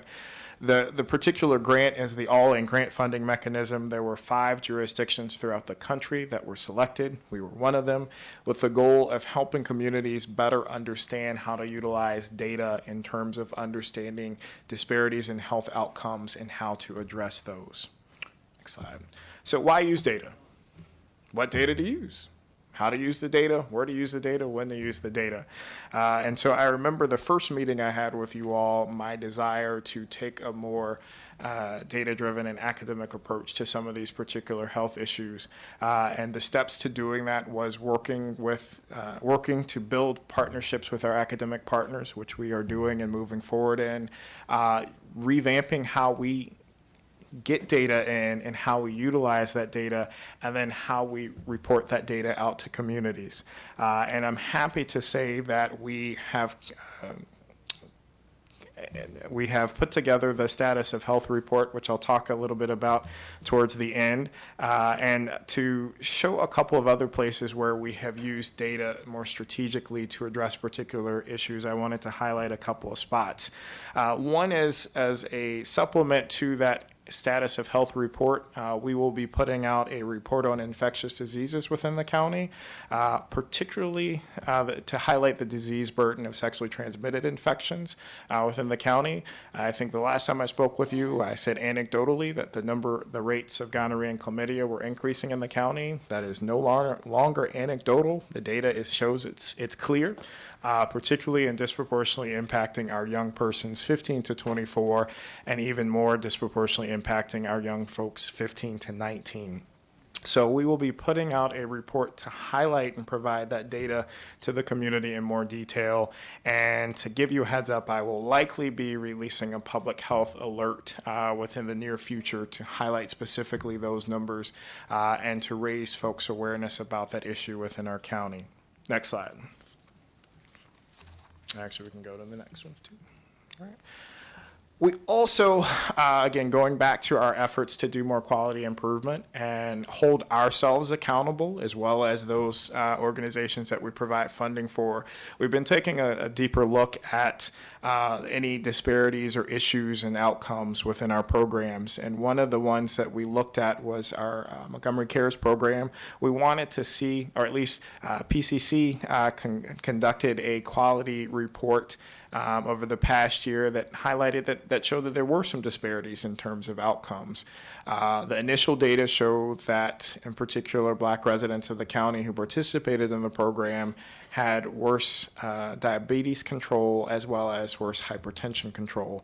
That was alarming, so we wanted to take a closer look at the data to find out again what was happening. When we looked at the data more closely, we actually found a little bit of a different story in reframing and asking the question differently. We found that as it relates to cancer screening, for example, Black residents who participated in the program were more likely to get screened closer to the recommended screening age. However, were having higher mortality rates due to their cancer diagnosis, which then introduces another question to say, well, why is that happening? Is it a question of access to specialty care? I don't think it's an issue in terms of genetic factors with particular cancers, but I use that as an example of, again, taking a deeper dive and looking at the data to ask the right questions and figure out what data we need to better be able to create the targeted interventions we need to address those particular health outcome issues. Next slide. Similarly, we have been looking at how to utilize our school health and wellness centers as an extension of care services provisions within our community.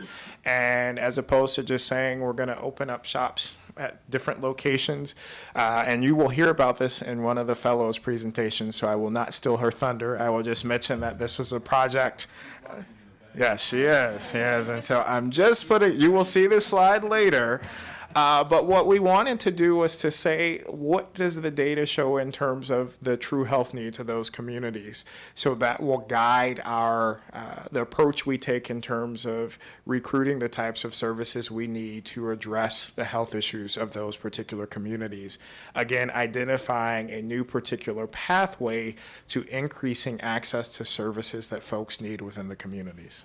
So stay tuned to the presentation to come with more details. All right, next slide. And one of the last kind of innovative ways that we're utilizing data is, you may have heard, want to celebrate this, that we are the #1 county in terms of health in Maryland. We have been for some time. But when we looked at that data, again, we know that there are pockets within the community that still have need. And the county health ranking system utilizes overall averages. And so if you look at overall averages, we're going to be doing pretty well for a while, just based upon the math. But again, we wanted to take a closer look to see where in the county is there still need, and where are the communities that don't perform at that overall average, and how do we introduce those conversations to really figure out what the root causes are that are driving those health outcomes. And so, next slide. We've been looking at the state of Missouri utilized a new modified algorithm to take a closer look within their state to look at county to county differences. And we similarly have taken that algorithm, or using a similar algorithm. I'll let Dr. Liu explain the math behind it, but we're taking a modified algorithm, next slide, that is presented here, to look at the different zip codes within the county to tell our story in terms of how we look in terms of the particular health outcomes. This is still in the works, so just have a couple of prelim slides to highlight and showcase what this will look like once it's completed. Next slide. So this first one is looking at the number of years of productive life lost per 100,000 folks. The red colors are the communities that have the highest number of years of productive life lost. And what we're looking at is basically, you're saying, all right, you're taking the median life expectancy and subtracting, for each individual that dies, subtracting their age to figure out how many life years are lost before they reach that median life expectancy. And so when we're looking at this overall, the county average, the county average is 3,704 life years lost collectively per 100,000 people. And that would, if we colored the entire county, it's showing up gray on your side, but it's a green, the grayish green color. The entire county would be that color. But when you look at specific zip codes, again, the red color has a higher number, meaning that it has a higher number of individuals who are dying before, or when you look at the collective number of years lost before that median life expectancy, and the blue number represents the best.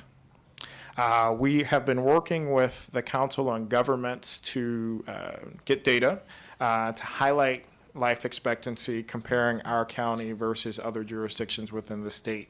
And again, that is something that we're working on, that hopefully the next time I speak with you all, we'll have more in-depth data to highlight that and tell that story. Next slide. Similarly, when we look at low birth weight deliveries within the county, the county-wide average is 7.3, which would qualify for the gold yellowish color. So you can imagine if we did the overall county, it would all be yellow. And again, that's kind of third highest in terms of outcomes. But you can see again, and this highlights and will be highlighted within our maternal mortality and morbidity and infant mortality work, that there are communities that are having a higher percentage of low birth weight deliveries, which is similar with our infant mortality data. So you see the red communities are having those higher percentages compared to the rest. Next slide. Again, teen birth rate, we look at, this is another example, the county-wide average is 11.8, which would be yellow. So imagine the entire county overall average would be yellow. But when you pull that out, you do see some zip codes within the county who are red that have higher percentages of teen birth rates compared to others. Next slide. And this is an example of the income within our county. The median income, based upon the data that we had, was $99,497, which would be yellow. Again, imagine the overall county would be yellow. The counties, this time the blue switches. So the zip codes that are blue actually have the highest median income compared to the overall average. And last slide, or next slide. This is looking at injury deaths Again, the overall average for the countywide average is 34.8, which would, again, it's looking grayish green on your slide, but imagine the overall county would be the grayish green color. And again, you see there are zip codes that are yellowish gold or red, which have higher injury death rates compared to other areas within the county.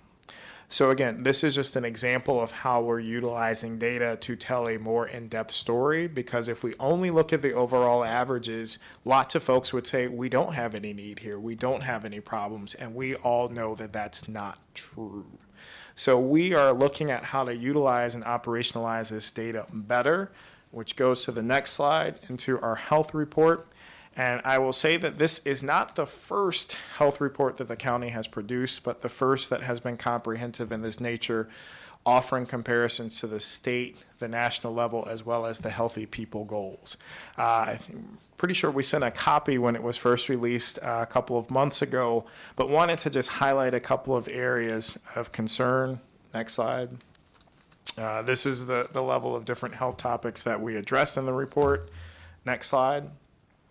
This provides a summary of our mortality, and consistently cancer and heart disease have been the leading causes of death within the county for the last several years.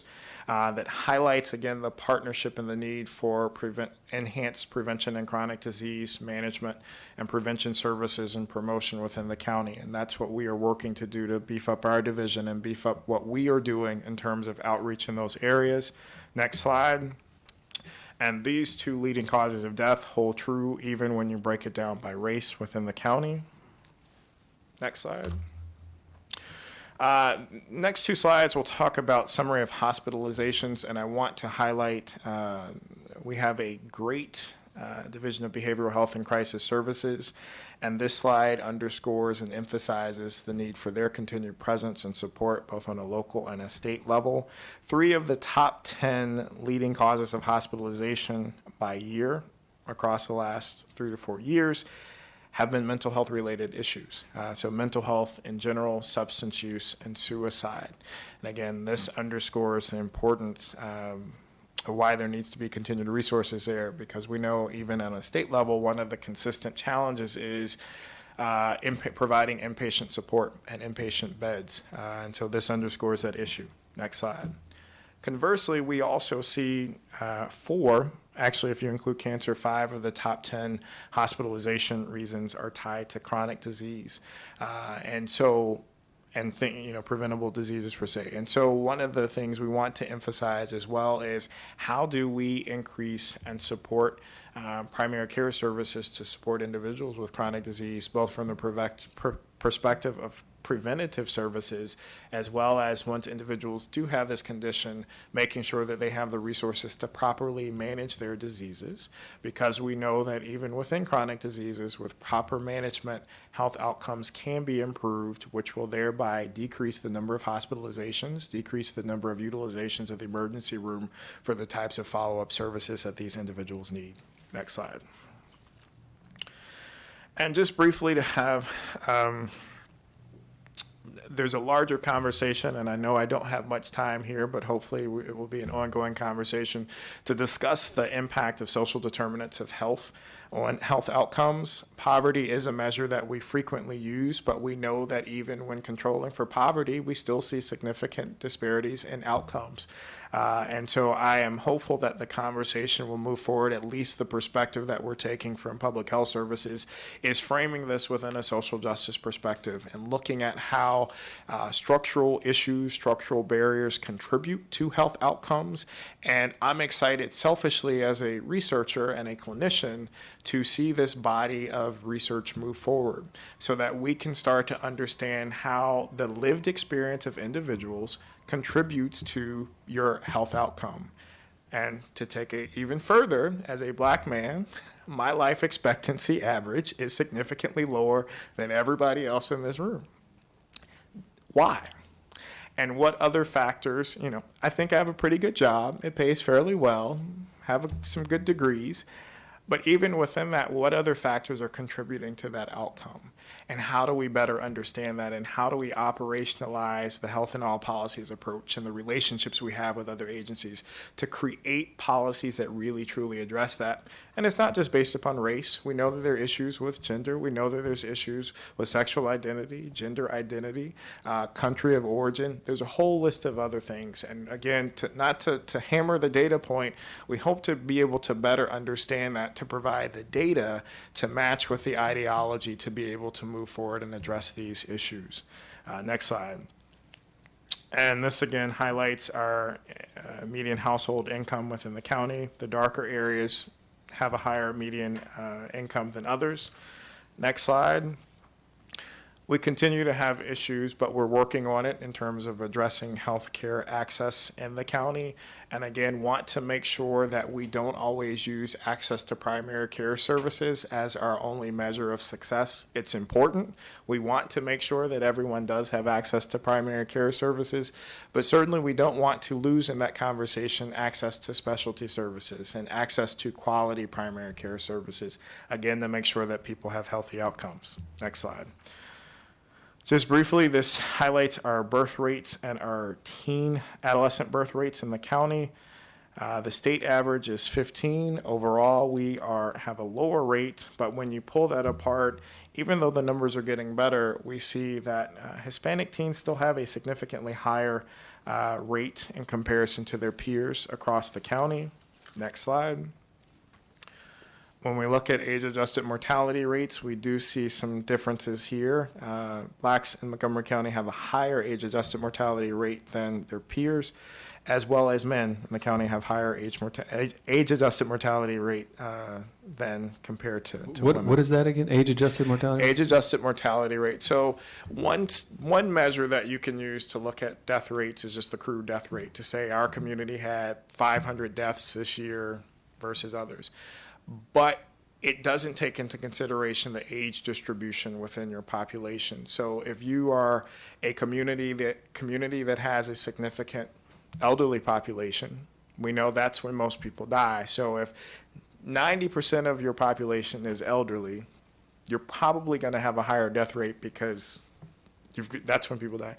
Conversely, if your community had 90% 18 to 35-year-olds, your numbers are going to look different. So what age adjustment does, it allows for that to take into consideration the distribution, and says that if everybody had the same age distribution within their particular group, what are your numbers going to look like? So it's a way of standardizing things. A little bit more, just a measure. Next slide. So when we look at maternal and infant health, as we've talked about before, again, we perform better than the state and national average, but we do know that there are disparities in terms of when you look by race, in terms of the percentage of low and very low birth weight babies born, as well as we actually reframe this to when there has been a national conversation around maternal mortality, particularly with Black women in the country, we looked at our data and we did not have a lot of Black mothers dying within the first year of delivery. But what we did see were significant disparities in terms of maternal morbidity.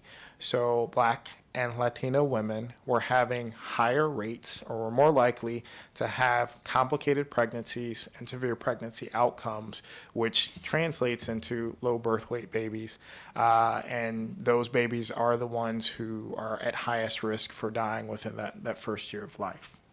So we know that, again, this is a good frame of data, is instead of saying, hey, we don't have that many deaths in our county, so we don't need to worry about it, asking a different question and saying, no, we do have issues with high rates of complicated pregnancies. What services do we need to go out and address those issues? Next slide. Again, this just highlights the infant mortality rate here. The overall average for the county is 5.5, but we know that Black infants in the county, our rate is 9.2. The national average is approximately 14 for Black infants.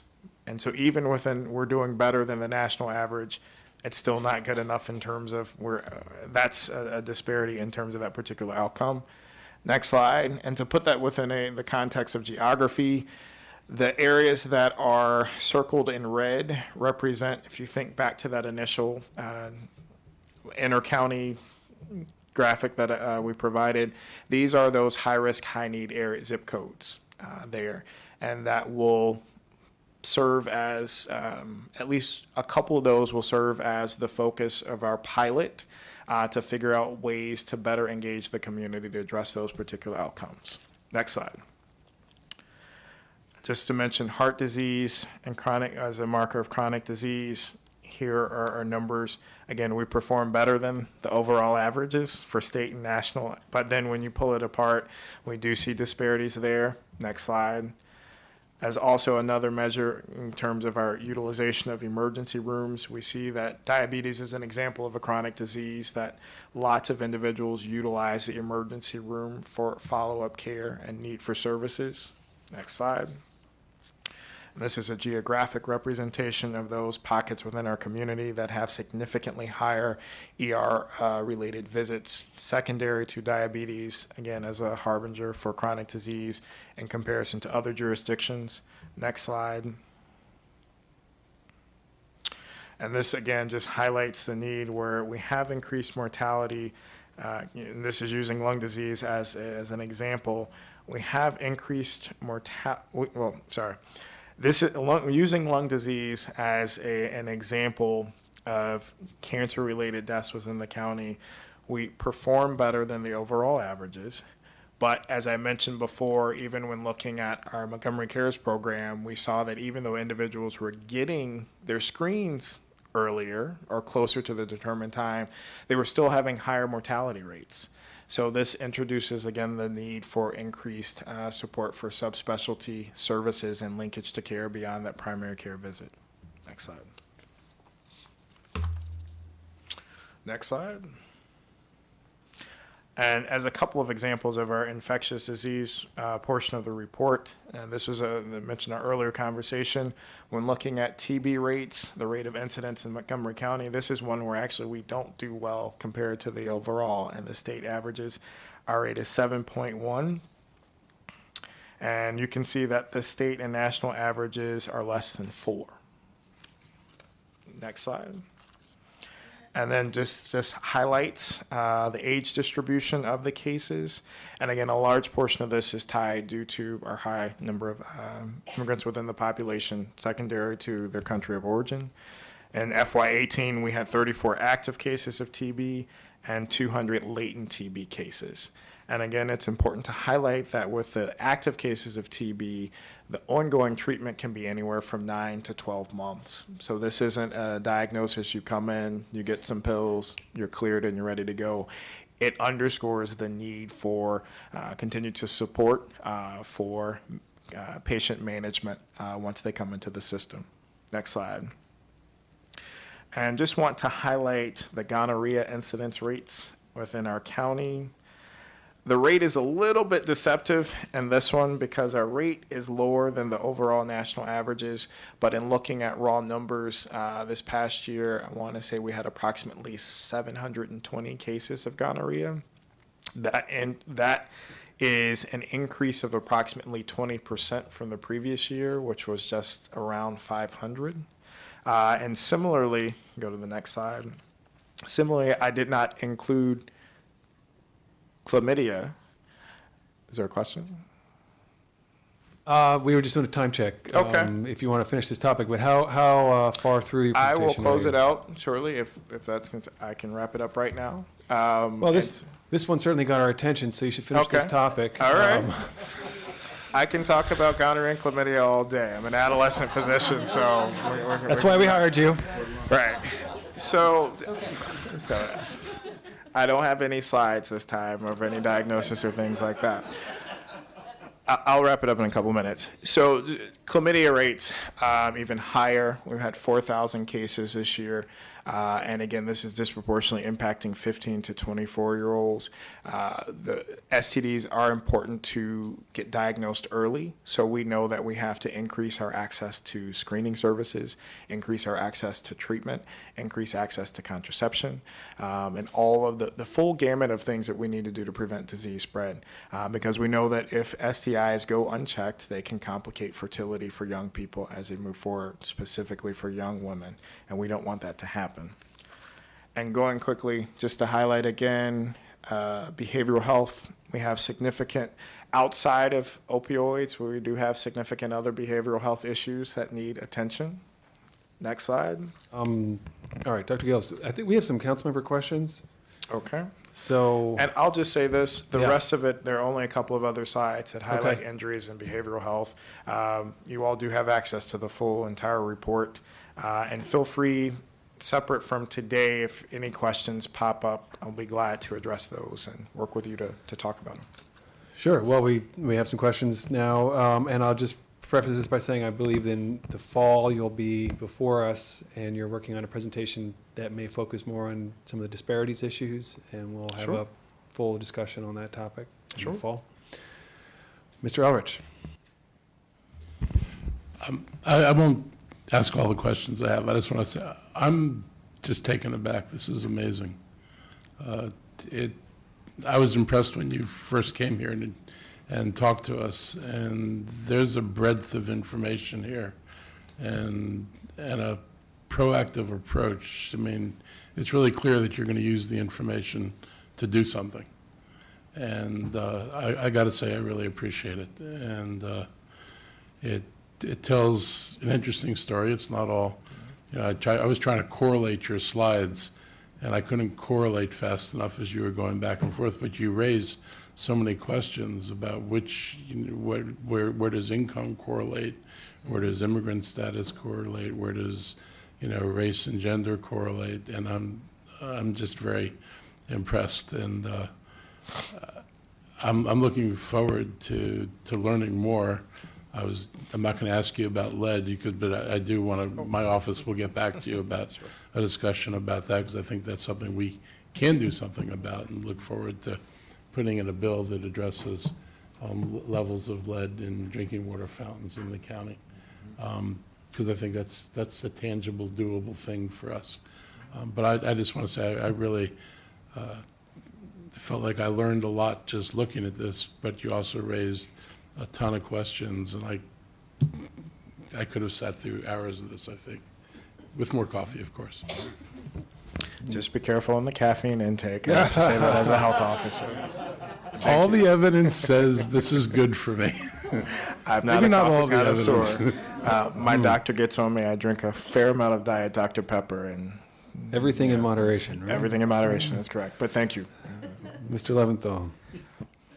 Well, I have chronic hypertension, and I've stopped caffeine pretty much altogether. I have 1 or 2 caffeinated drinks a week now. This is really great. I agree with Mark. I agree with everything Mark said. I think I missed most of our last Healthy Montgomery Steering Committee meeting because we had a county executive forum that night, and I probably would have been better off staying at the Healthy Montgomery Steering Committee meeting. Were all these data presented at that meeting? No, so Okay. we did not in this context. Will they be presented at the next meeting? We can, or we can certainly work to present pieces of it. Because again, I think you can pull out examples, but they tell the same story. That, you know, there are, again, even though the overall averages look great, there are still pockets of need, and it's how we frame those questions and ask those questions. So what we can do is pull out some examples that highlight, particularly, I mean, we have 6 priority areas for Healthy Montgomery. Right. We can pull those out and highlight, and then also pull in to explain further how the work of Healthy Montgomery can specifically work to address those, particularly as we think about how we move forward in the future. Maybe we ought to schedule a HHS committee presentation with more time that council members could attend, because every time you present one of these, anytime we as policymakers see a geographic chart, we're going to ask, well, what's the cause, what's the relationship, did you take this into account, what about population density? There's a whole lot of questions that we don't have time to get into now, but maybe in a longer HHS committee discussion, we could get into those. How are we sharing these zip code by zip code and, really in-depth issues, disparity information with the minority health initiatives? And how do they relate to, do you want me to yield to you, Councilmember Navarro?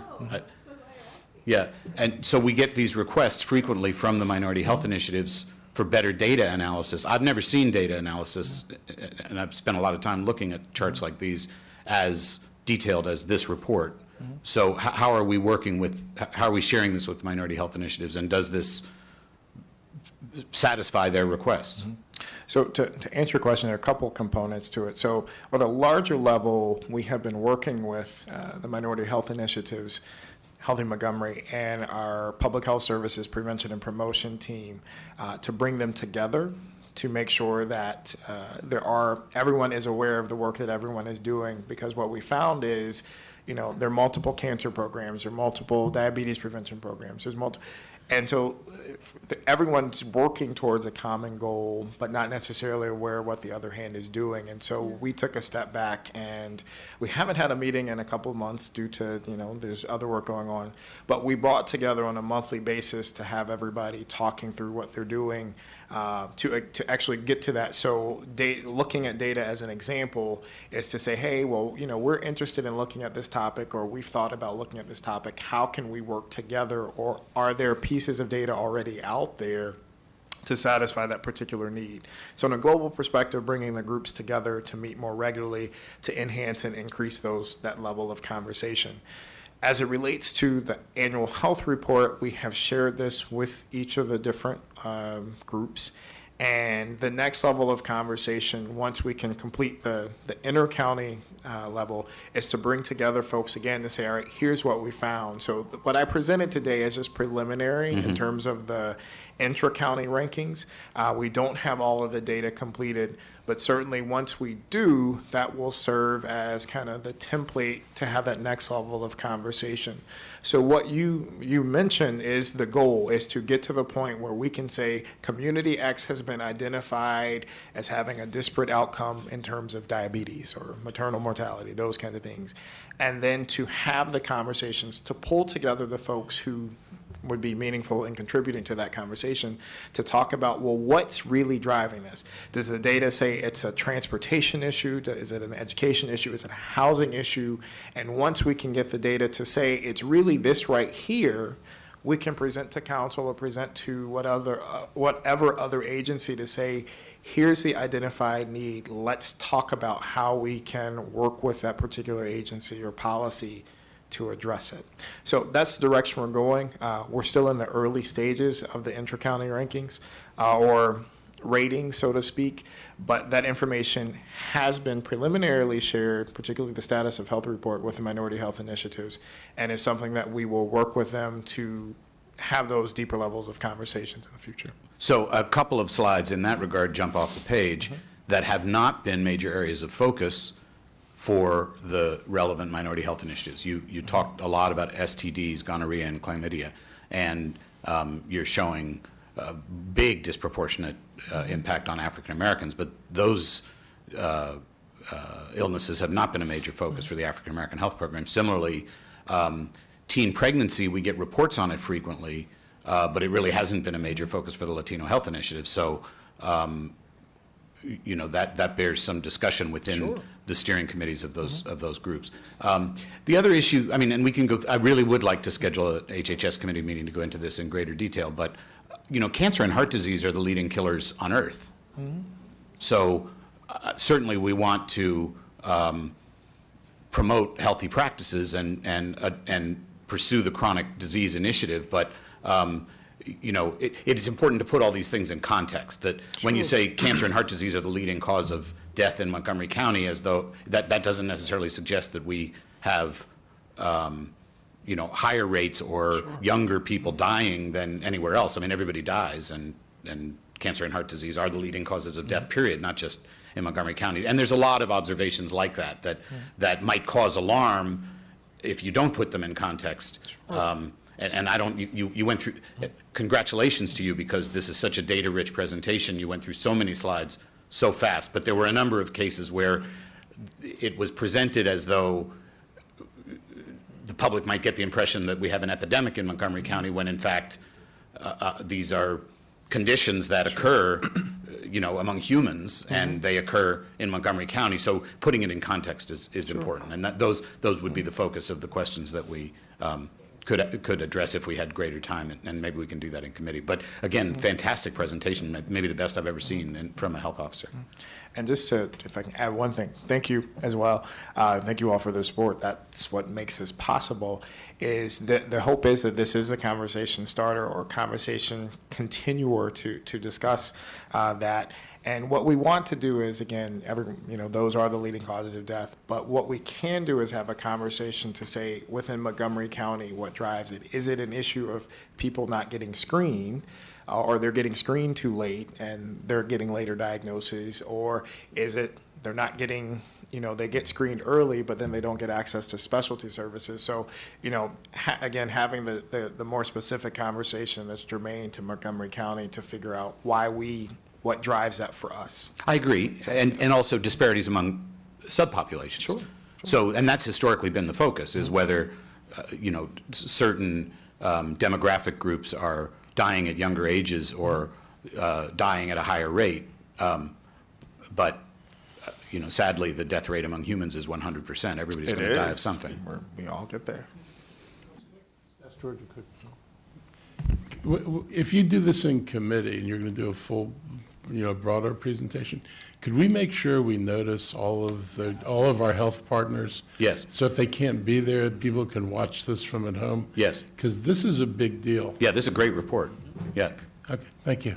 Yeah. Ms. Navarro. Thank you so much for this presentation. I think that, the questions I had, you have answered, but I also want to make sure, as we are trying to wrap our heads around all this data, which I really appreciate the fact that you have really broken it down. When you were saying some of the information that we had before sort of painted a particular picture, but then of course, those of us that are out there in our particular districts know that there's been some discrepancies, and we also hear it a lot during our budget processes. So to me, one of the biggest areas of interest is how are we really collaborating, leveraging, and aligning. So this conversation about the minority health initiatives is really important because I think that we should have this alignment versus what you described as sort of different groups and organizations or efforts, given the fact that we know that resources are not necessarily expanding rapidly to the extent that we're aligning all that work. Then we know we're going to have a higher and more specific impact. So I really do look forward to perhaps conversation in the fall or even with an HHS committee, and would love to hear more about how then we can integrate this alignment for us to address, a lot of this disproportional impacts in some of our, communities. Although looking at those maps, it's definitely not just sort of niche areas. We're seeing a pretty widespread. So then it begs the question of, should we continue to talk about it as sort of subgroups, or is this just who we are and what we need to do and retool? So I really do appreciate this. It's very rich, and I think, gives us a very nice blueprint. So look forward to those future conversations as well. Thank you. And our final comment or question, Mr. Rice. Well, thank you very much. And I wanted to go back to your, and again, great presentation with great information. I'm very curious about your slide dealing with sexually transmitted disease. And I'm interested about what you would attribute to what we're seeing as a rise. I know that when the AIDS epidemic and HIV hit, folks were very conscious about utilizing and making sure that they use contraception. And I think that because HIV and AIDS are not talked about as much, and because people are living with these diseases now, that folks all of a sudden don't necessarily think that there's something out there that can harm them or kill them, and so therefore are taking these things for granted, and may be a reason for the rise. But I'm curious as to anecdotally, if you've, as you've talked to people, if that's what we're seeing as the trend. I'm concerned because it also deals with teen pregnancy and all kinds of other things, because if folks aren't using contraception and they're having sexually transmitted diseases, then it also means higher risk of teen pregnancy and other kinds of things, especially with the age group that you identified that we're seeing the increase in as well. So if you could talk a little bit about that. Sure. So again, we could have an entire session on this, but just briefly, just a synopsis. So I think there are a couple of different phenomena that are happening. I think there is, as to your point, there is a fearlessness that comes with young persons, regardless of what's happening. We just know that. We were all teenagers at one point. That kind of happens. In the context, I remember when I was a teenager,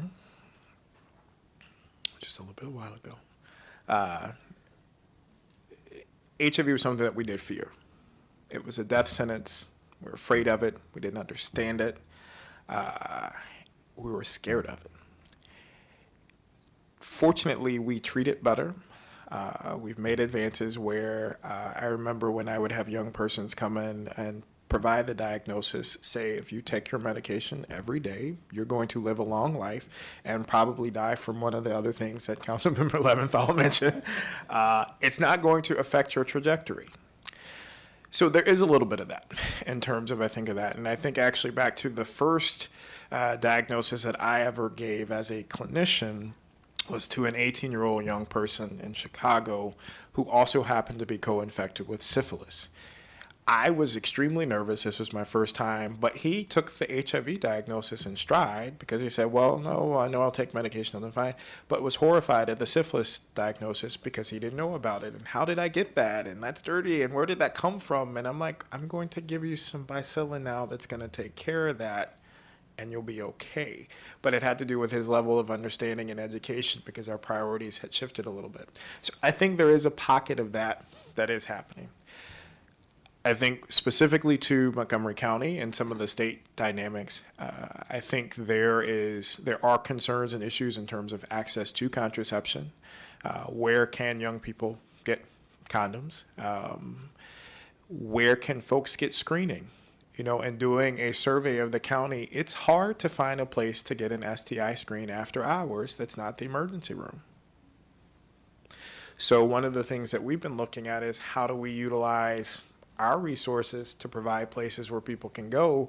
So the first part of dealing with STIs, well, the first part is preventing them, in terms of, at least from my perspective as an adolescent physician, access to contraception. But if you do happen to encounter it, you've got to at least know it. So increasing your access to screening. So that's something that we're working on, trying to figure out how to do.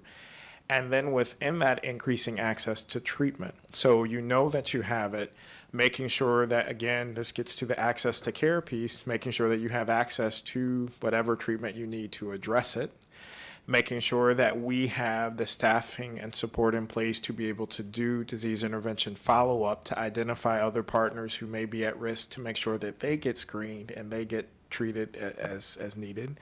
So I think it's a combination of a lot of those things. I think we do also need to have more candid conversations about sexual health because it's something that flies under the radar. It doesn't reach the level of alert and concern, which is why I'm probably going to be releasing a public health alert to say hi, just so you know. Gonorrhea and chlamydia and syphilis haven't gone anywhere. They're actually increasing, to put it on people's radar so that they know. Thank you, Dr. Gales. Appreciate your presentation today, and the work will continue at committee and at council in the fall, and we'll see you next time. Thank you. Now we will break. Council members are encouraged to bring their lunch to the 7th floor. We have a 1:30 public hearing, and we don't have a lot of time, so we're hoping to have presentation from 4 of our fellows and then discussion, and then presentation from 4 more and then discussion. So it's busy. It's going to be a busy hour. So if we could please convene on the 7th floor as soon as possible, and then we can be back here for our public hearing in a timely manner. Thanks.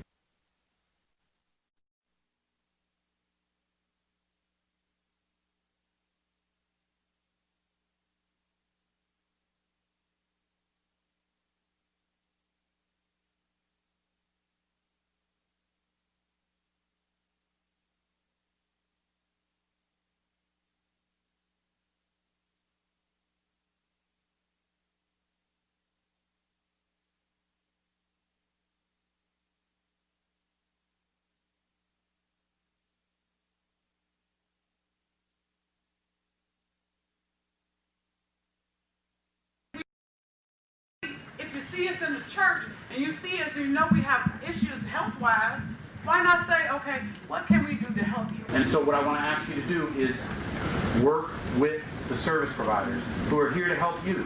Okay, we want to help. We're not here to deprive anybody of services. The service providers are here to provide services and get everybody into housing. Mental health and oral health focus areas provide health education.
All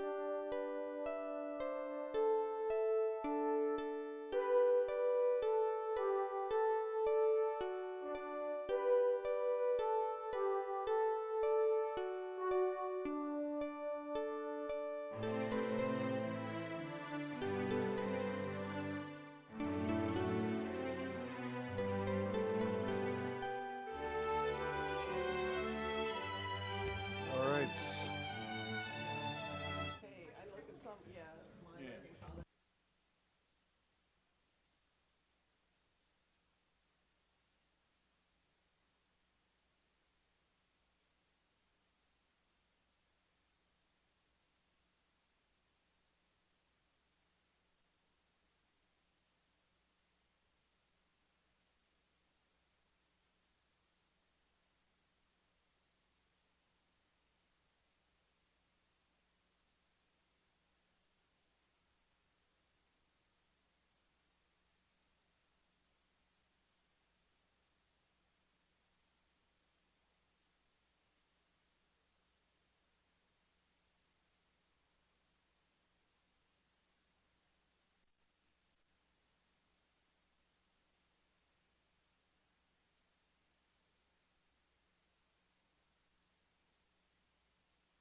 All right.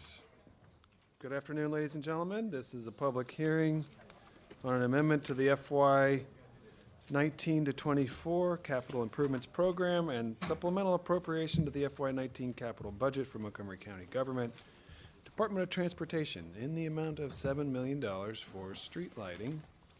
Action is tentatively scheduled immediately following the hearing. And I understand we have no witnesses. Is that right, Ms. Lamarzi?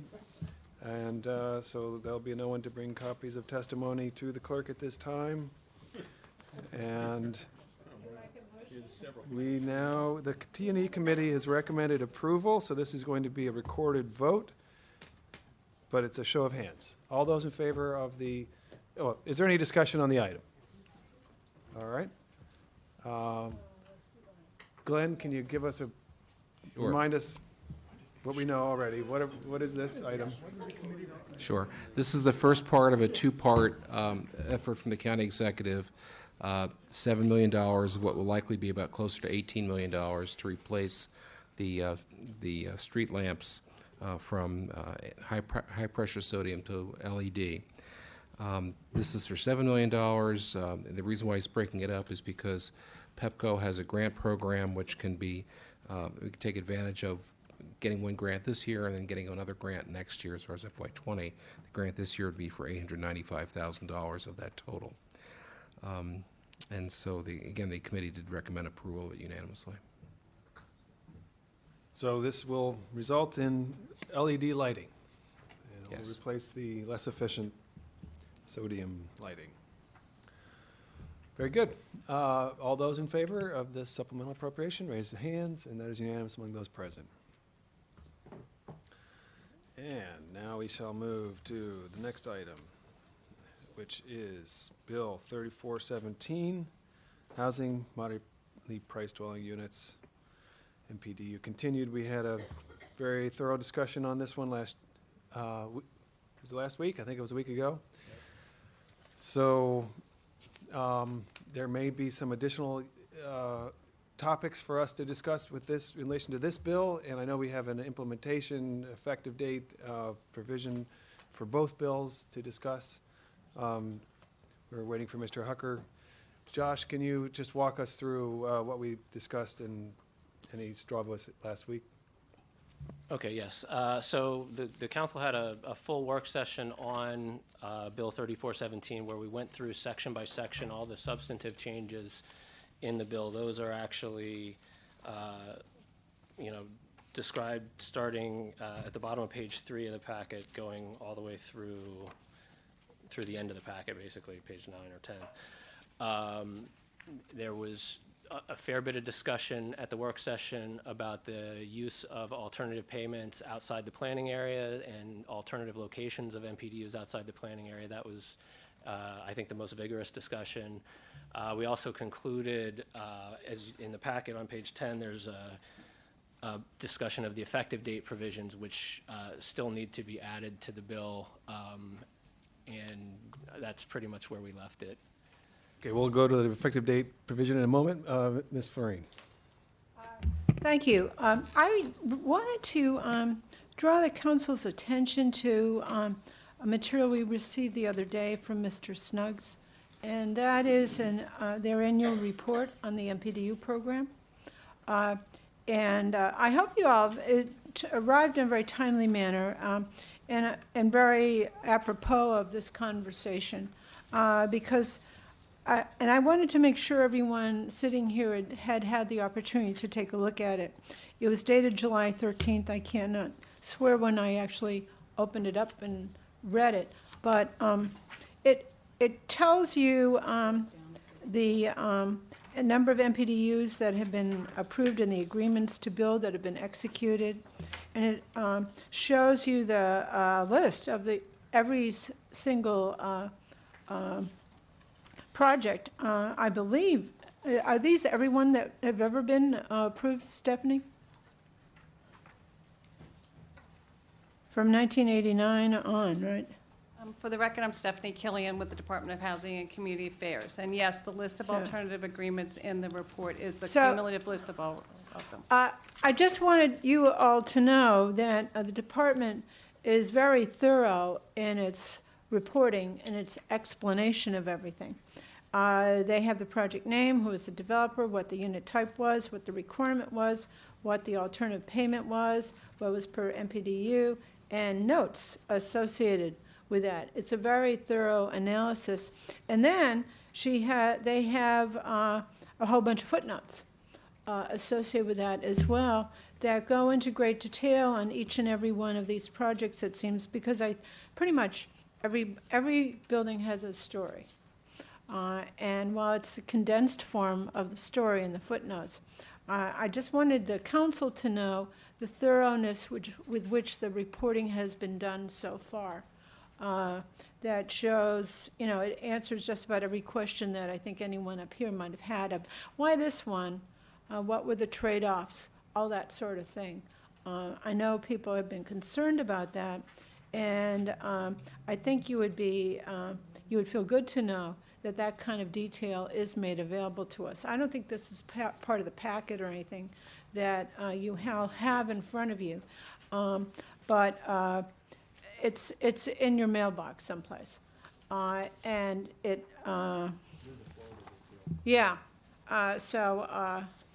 it has a nice memo from Mr. Snuggs, and the detail is very thorough and appropriate. And so if people had questions or concerns about how those decisions are made, they should know that there's a very thorough range of data points and plenty of opportunity, of course, to follow up with the department if there is a concern about the pattern and practice. So there's that. Mr. President, I'm happy to propose some modest adjustments to the effective date language of all this. Staff has prepared really an improved version of what we have on page 10. Is that what you were alluding to, Mr. Hamlin? That's correct, yes. So if you have those handy, it's just we've been trying to make sure that these adjustments to expectations are done in a way that's consistent more or less with how we did it when we updated the zoning ordinance. And there's always a tweak here and there and something going on. So this is designed to reflect that. It's not all that different from what you have before us, but a tad more inclusive. Yeah. Okay. Moved in second. Mr. Hamel, can you describe it? Because I think we need an addition to it as well, right? So. I believe what was circulated has the new language in it as well. Is it with the green highlighting? I don't see any green highlighting. Oh, it's bolded, I think, on that one. Bolded. In any sketch plan? Yeah, the reference to sketch plan is included in both subsection A and subsection B as if a sketch plan has been submitted prior to October 31st, the applicant would come in under the old law unless they opt into the new law. So this is the belts and suspenders version right here? That is correct, yes. Yeah. Okay. So this is a timing issue. It's just to have a clean beginning, and it's intended that we would adopt the same language on the subsequent bill as well. Correct, and what it would do is make sure that basically if you are in progress as defined in here by October 31st, you're in the old law. You're in the law that you submit During. Yes. And that's it. It doesn't allow any extension beyond that for any submissions, other than that you stay with whatever you come in under. Okay. Any comments on this item? Question, actually, I think Mr. Elrich is up first. Is this just the dates you want to comment on? Or yes, on the amendment. This is, right now, at the moment, just on this timing issue. Okay, we'll come back to you. He'll be first in line. Mr. Leventhal. Could the planning department comment on, I mean, this is still 90 days away. Is there any risk here that there will be a rush to file sketch plans for plans that could otherwise adapt to the new law? I'm aware of the circumstances that led to the introduction of this amendment. Why don't we invite relevant people to join us? Mr. Snuggs, I know that will include you and others as they...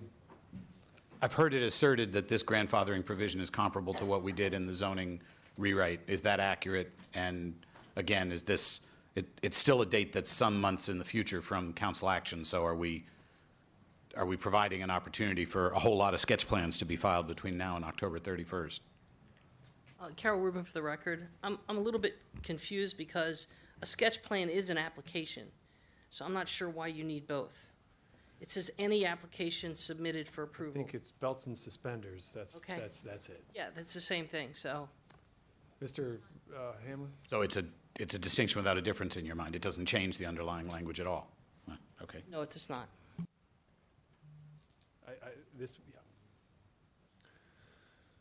I think belt and suspenders is the appropriate term. It makes it crystal clear in this instance, but it does not generate any additional risk of a rush to file under the law. Okay. All right, so this. I'm sorry if I could just interrupt one. Could we add submitted for approval and accepted as complete?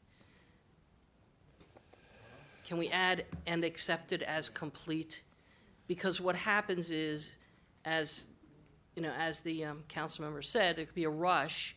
Somebody could submit something on that does not meet the basic requirements of an actual application, and this happens to us, where people rush in, they want to submit something, but it's not even close to complete. And Is that any different from how, again, an application is an application is an application? Well, we use the date that it's accepted. Okay. We don't use the date that it's submitted, because it has to be complete for it. And that only takes a couple days. It's not a significant difference, but it requires that the applicant actually has thought through their application and has met the basic requirements of that application. Okay. Sounds fine, without objection. All right, so this amendment, I believe, is accepted without objection to the to the bill. Now we will turn to the content of the bill itself. Mr. Eldridge. So I actually had a question about the handout we just got from Mr. Snuggs about the annual report on the MPDUs.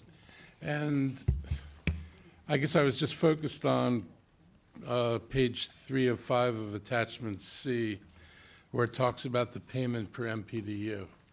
And did I understand it correctly that the payment for an MPDU alternative is going to be 3% of the price of a unit? Sale price, right? So I'll note, are we going to get enough money to actually provide replacement units at 3%? 3% of the sale price of the market units. Right. Yes. Is that going to yield enough money? Have you done an analysis that that's going to get enough money to actually get a replacement unit? Because that is the point of an alternative payment, is to give us the ability to get a unit that they're not providing. And I note that, on that page, the range, I'll leave out the first one in 2005, but from 2006, it's 155,000, 170,000. Then there was replacement units. We got 12 instead of 9. That sounds reasonable. But the octave drops to 65,000 at 3%. And then the courts of Clarksburg are up to 128,000 per unit. And I'm just wondering, would you ever be able to get a unit, replace a unit for $65,000? So I can speak to how the 3% was developed, but I cannot speak to a recent analysis. So several years ago, when the Fed committee was considering remember revisions, this discussion. you were on the committee. But we never agreed to a percent at that time. We did not. I'm going to be clear about that. So there was a lot of discussion about how an alternative payment could be structured, because there was there actually was sort of no specific structure to how the department accepted payments many years ago. Was a negotiated kind of thing. And so at the time, we looked at some things that had been in the market and what we would get at a different percentage based on the market price of sales, and that because we were looking at for sale, so that when combined with the amount of money a buyer would bring, because MPDU buyers do have a mortgage, they do bring something to the table, that at 3%, the combination of the payment and what the buyer would bring to the table would have allowed something else to have been acquired in that planning area. It would not necessarily have been a brand new unit, but there were things that could have been acquired in that planning area. That was, as Ms. Florine and Mr. Eldridge remember, several years ago. So I can't speak to whether 3% currently would yield the same analysis. It does allow for differences in different areas where the county, because the market price of the units will be different. You'll receive a higher payment from a building that has higher market priced units than you would from a building that has lower market priced units. I get that, but I remember that discussion, and we didn't conclude anything about the 3%. That was a number. The council did not conclude anything. That was the basis of the discussion, and the executive branch then moved forward with using that as a basis for the alternative payments they moved forward with. It was not in any way a council decision that 3% was the number the council would have approved. Well, I'll just say that there's obviously a range, and I'm having a hard time picturing how $65,000 gets us a unit. If a person makes a normal down payment, I mean, even in Silver Spring, given the price of units in Silver Spring, I'm concerned we're not going to get a unit for a unit in some of these cases. And the whole point of this is getting units. So it seems to me that if your analysis is such, I guess if the department makes an analysis that the amount of money we would get by an alternative payment does not yield a unit, then the department should not approve an alternative payment. They should either be able to say, with this payment you get a unit, or otherwise you've got to provide the units or a payment sufficient.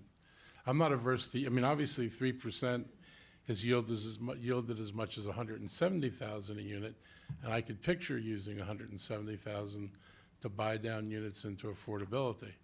I just think there's got to be some kind of condition in here that would say if 3%, if the analysis shows that 3% won't yield a unit, that you want to approve a buyout, or the owner has to provide a payment sufficient. That there's got to be that. I feel there's got to be that guarantee that we're getting a unit out of this one way or the other.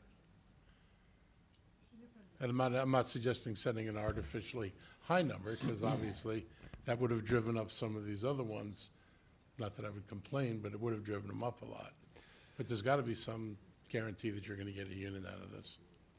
Clarence, can you comment for us? Good afternoon. Clarence Snuggs, Housing and Community Affairs. We can go to number 28, which is the octave on page 3 of 5. That is sort of different than the rest of the ones that are on that page. If you recall, that's a micro, those are micro units, 400, 500 square feet. And they were, it's a sort of a specialty, it's an odd man out in this whole list of things is the octave. But if you take a look at who this amount will serve, and I'm not necessarily agreeing with the assumption that you made about the strategy for the 3%, but just to try to explain how this would work for a home buyer. The $65,000 that would be available would be sufficient enough to buy something in the marketplace, a single-family unit, or to buy a unit in the marketplace for an MPDU level person, in order to make that affordable with the income that they have. It would make up the difference in the marketplace in buying that unit. There's no assumption that alternative payment will be enough to go off and build a project on its own. If we got $3 million, we got $3 million out of a $100 million project. You're not going to build an apartment building for $3 million anywhere, but it would be available to help increase the affordability within that project. First, there would have to be another project in order to put those funds in, and then use that to buy down to be able to achieve the affordability and the number of units that we would need in order to be able to make that work. That is an exception. The rest of these are averaging. There's one at 85 on that same page. There's one at 155, 170, 128. The 65 or 66 is the lowest of the three. But the logic here is that these are micro units. There were 13 of them. There would have been 13 of them. There were micro units which would not have been suitable for a family. 400 square feet or 450 square feet. In this particular converted building was an office building that was converted to these micro units, but the 65,000 or 66,000 I think would be sufficient in order to close the gap for someone that's buying a single family unit, a townhouse or something like that. I don't know if you want to add to that. Yeah, the 65,000 could be the 3% that, to reduce the price of a $250,000 or $300,000 unit to a price that would be affordable to an MPDU purchaser, getting a mortgage somewhere else. So I that's just the don't see concept. many $250,000 units these days.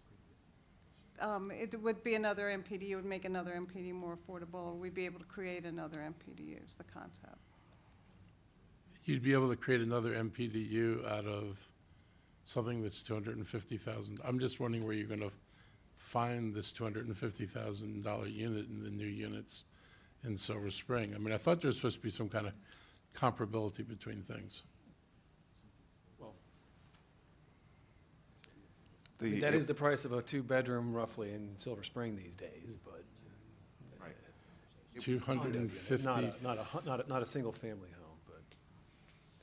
home, but I don't, I Okay. guess, can we continue the dialogue? Good. So the money that this payout goes for is, it almost sounds to me like it's like the down payment amount. I mean, it's a fraction of the cost. It's not what the developer had to pay to build it, or would have had to pay to build it.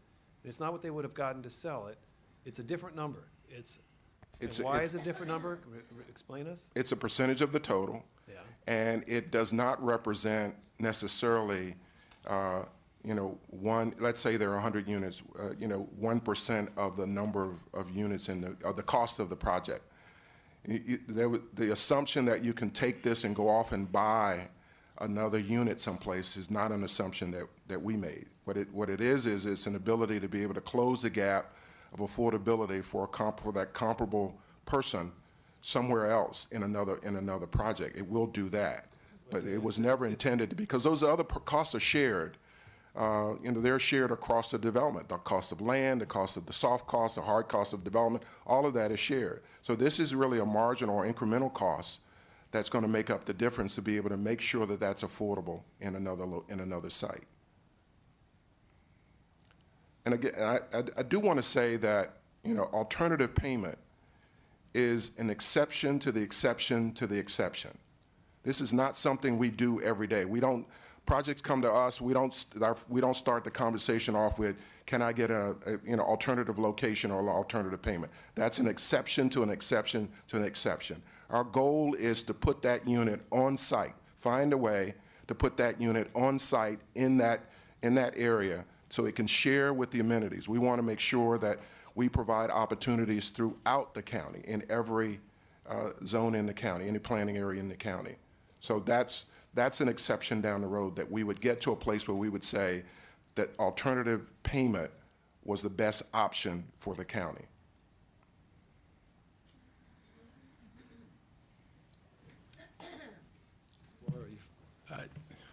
I thought the point of the alternative payment, I agree, you can't buy a unit for any of these prices. So it's not meant to buy a unit, it's meant to make a unit affordable. But to reduce the cost so it's affordable to the people who otherwise would have been targeted. So on that basis, it does seem to make some sense, right? It's one affordable unit for another affordable unit. The question is whether 68 actually buys something down. And he says he thinks it will. I asked my question. All right, good question. Mr. Blenner. Different question, MPDU condos for sale. Do I recall that there's a 90-day provision that says if we haven't sold it in 90 days, we get to call it back? And it just was a red flag for me that it doesn't go on sale, that they can go at market rates or something, because condos can be on the market for a fairly long period of time. Any condo can be on the market for more than 90 days, and given what has to happen for an MPDU to be purchased, I would imagine that the time necessary for that is even longer than for a normal buyer. So do I understand that the consequence of something being on the market for 90 days or more, that it then can revert back to being a market? Right? This provision comes in play in two different times in the life of an MPDU. When an MPDU is first developed, a developer offers them to MPDU participants. and we require that they must offer them to MPD participants for at least 90 days. When we complete our sales, our internal process of notifying our certificate holders and putting it on our website and matching certificate holders given that list to the developer. And we do that within 90 days. And we have not had any for sale units, new for sale units, not be used up in the 90 days since the recession. We had like one project during the recession when That's that was a important to problem. know. And it was really a matter of financing as much as anything else by MPD purchasers. So there is that provision, and we haven't had to use it. And if the one time it came close, we actually worked with the developer and extended the time period. We've also worked to, the one time where it was close, it was because we put too many units on the market at the same time. We put 30 MPDUs in one development, all the same type, on the market at the same time. And that caused a little bit of problem, and we don't do offerings that large anymore. For resale developments, we do have an issue that sometimes for very expensive MPDUs that have gotten to be quite expensive and that have an expensive condo fee, we often have sometimes have a hard time finding MPDU eligible households who can afford those units. So this is a resale MPDU where somebody owns it and they're selling their own unit. And so in those instances, after we've reached out to all the MPDU certificate holders and no one has been shown an interest in buying it, often because it's too expensive for everybody, we then open the listing up, the unit up to be purchased by anyone, a household of any income. And that's so that an owner who's trying to sell their own MPDU isn't stuck for too long a time period. Typically, Can I stop you there? Is there a time period in which they cannot resell? They have to hold on to that MPDU for how long? Till they sell it, and so, but during that first time period, they must try and sell it to an MPDU household first. And so, Well, if I buy an MPDU, I'm just trying to understand, is there any way in which somebody who buys an MPDU can play the game of I'm there for 2 years and then there's a chance that I could sell it at market rates and capture the difference? no, they still have to sell it at the MPDU rate. Currently, they would have Assuming that it sells. Yeah, no, then it does. Once it's open to the open general public, to households of any income, they sell, at some point. And usually not too long after it opens up to the general public. But it's sold at the MPDU price and with the MPDU restrictions in terms of covenants still on there. And so that's why we had some discussions during the Fed committee with the issue of overtime. As there are several resales, a unit starts to be too expensive for MPDU purchasers. And we're going to be looking at ways of solving that, including buying down the price of the MPDU to ratchet it back down to an affordability price, especially for townhouses. That's what we discussed with the Fed committee about. On condos, it's an issue where, especially if the condo fees have escalated a lot, and then the price of the condo is quite expensive, we may have to look at, in those instances, of releasing the MPDU from the MPDU from the covenants and going to a shared profit. But again, the owner wouldn't get the entire value of the property. It would just be the difference between what the MPD value would have been and what they sold it for. But When we spoke about condo fees before, there were a couple of responses that you gave. One was that there was a state law dynamic at play here. And two, you were concerned about equity. I personally don't find the equity argument to be persuasive. I get that some people would say that if you waived condo fees for MPDU units, that's somehow unfair. I'd say get over it myself. But the question of the state law issue, so are people looking at the state law and trying to assess whether or not there is a basis to address this issue at the state level with respect to condo fees for MPDUs? Do you have a view of that, or do you believe as a matter of public policy that law should not be changed because of the equity concerns or other concerns? It's an issue we've started to look at in the past and we haven't looked at fully, but as we're looking at the increasing problem of MPDUs getting more expensive over time, we're starting to look at all aspects of how to keep MPDUs affordable. We'll work with the county attorney's office and others on seeing if there are ways to address the condominium fee issue. I just don't have those facts right now.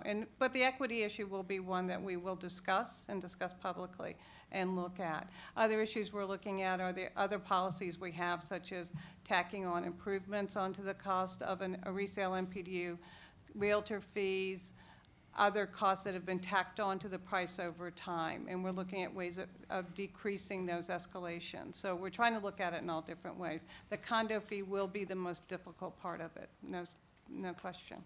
Thank you. Mr. Leventhal. Well, these transactions are really complicated. Every time I hear about them, I'm trying to understand them better. So to get back to the issue of the alternative payments, which I understand from Mr. Snuggs are going to be very rare, am I correct in understanding that where they do occur, the amount that you're going to request is basically the delta between what the MPDU price would be and what the market price would be? That's the payment. Is that correct? Sorry, yes. Okay. That's roughly correct. And so how then in practice, excuse me? The law sets it at 3%. Percent. That's the approximation, but the law does set it. Is at it 3%. intended to be that? Is it intended to be to write down the difference between having an MPDU qualified buyer move into that home or not, is that dollar amount? Otherwise, between what the market price of the house would be and what would the price be to be feasible for the MPDU qualified buyer to buy Yes, it? that's the expectation of what the 3% would result in, but I do want to be clear that the way the bill is written, it is 3%. It's not negotiated differently if, Each deal. right. Okay. And how would that be then applied? So the HIF gets a payment. There's an amount of money deposited in the HIF. And then it just goes into the HIF and it sloshes around into a wide range of various purposes for affordable housing. It doesn't, that dollar amount doesn't itself translate to an actual buy down for an actual human. Am I correct? It's a rough estimate of the difference in the big effort to provide more affordable units countywide. It could slosh around in the But- HIF. Right. But we do report to the council annually on how we've tied those funds to a specific project. Right. And we do have instances where we've looked at a project and we said, well, we have an alternative payment that we need to spend, so we'll use it so we take that into account and we try and achieve either a greater affordability, a greater number of units, or we spend it on MPDUs, like we've brought down some expensive condos In the planning area? Yes. Yes. Yeah. So that's what gives you that accounting, is that you know you received a certain number Right. of alternative payments in a particular planning area, and then you seek to apply those to new projects in that planning area. Yes. Okay, but it is very difficult to ascertain whether it's a one-to-one replacement of the unit that wasn't constructed and kept in the program. The law gives us an ability to creates an asset, if you will, and that asset for alternative payment is 3% of the sale price of the market rate units. And we can use that as a plug-in to another project, create similar affordability or to buy down some affordability depending on what the financing structure is for that project. We were going to look first in that planning area to find, and I would hope that we could find something in negotiating with the developer as an alternative location within the planning area before we even get to alternative payment. But alternative payment, there may not be a project identified at the time we sort of cut the deal, because we haven't been able to figure out a way to put the project on site, and we haven't been able to figure out a way to either through other projects that are in the planning area or the creation of a project in the planning area. And then we're looking at the third solution, which is we want to get the project done, but we want to capture, if you will, that value that's created in the law, which in this case would be the alternative payment at 3% of sale price of those market rate units. I can give some specific examples if it might help. If we look at the chart again, you see there was a payment from the Burning Tree project that was used for Victory Court in Rockville.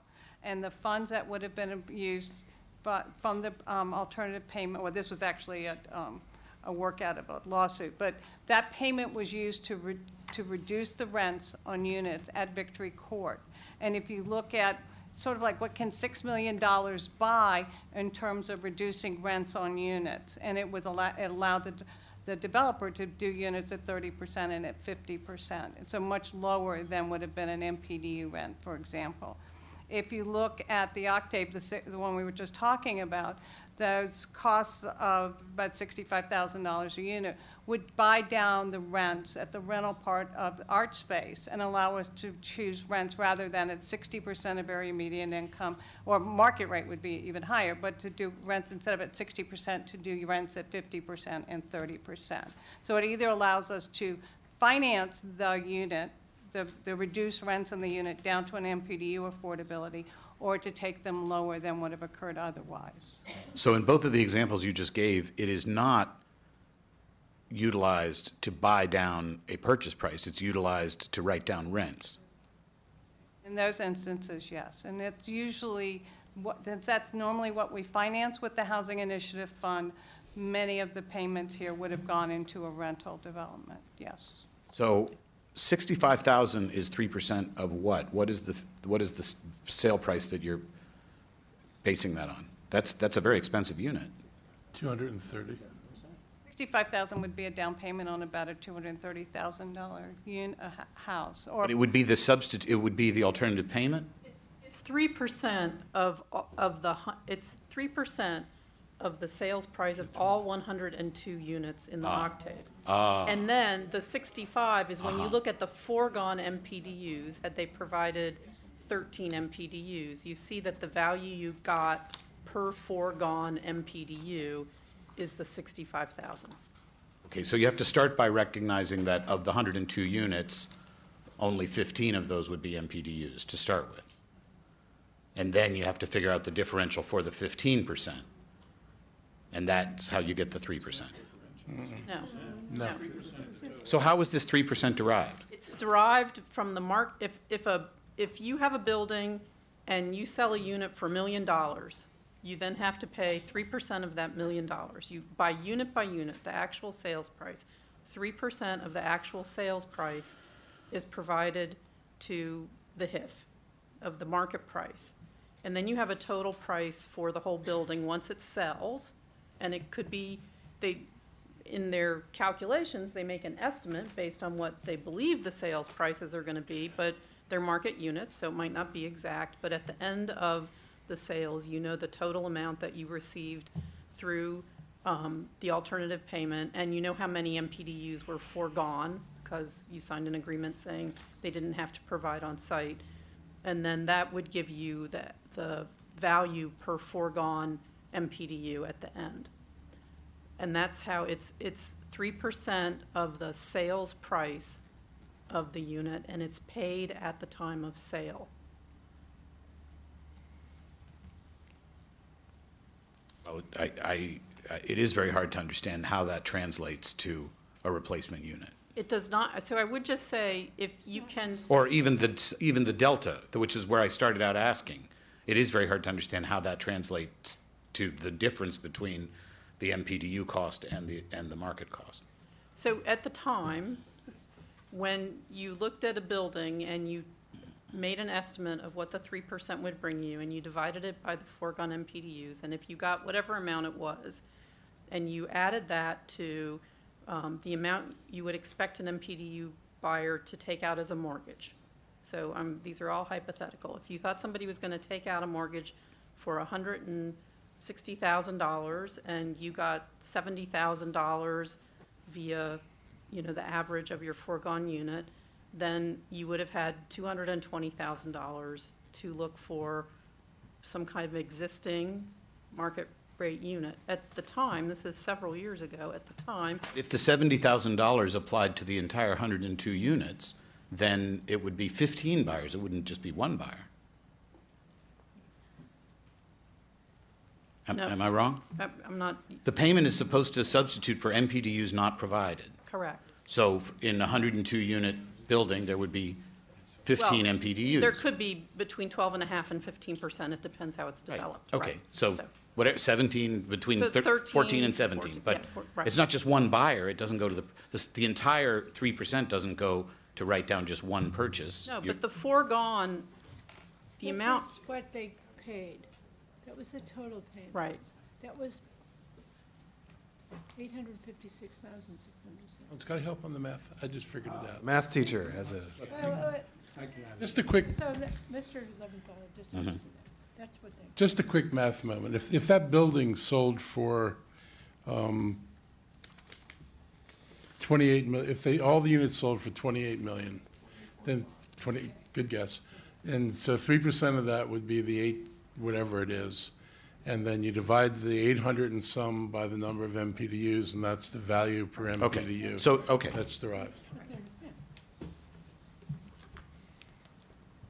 Okay, so now with respect to your answer to Mr. Berliner's question about the purchase, how was it decided in the situation where an MPDU buyer entered into a covenant, knew that she was price controlled for the life of her living in the home, and then it turns out that she can't find another MPDU buyer, and so she sells to a market rate purchaser?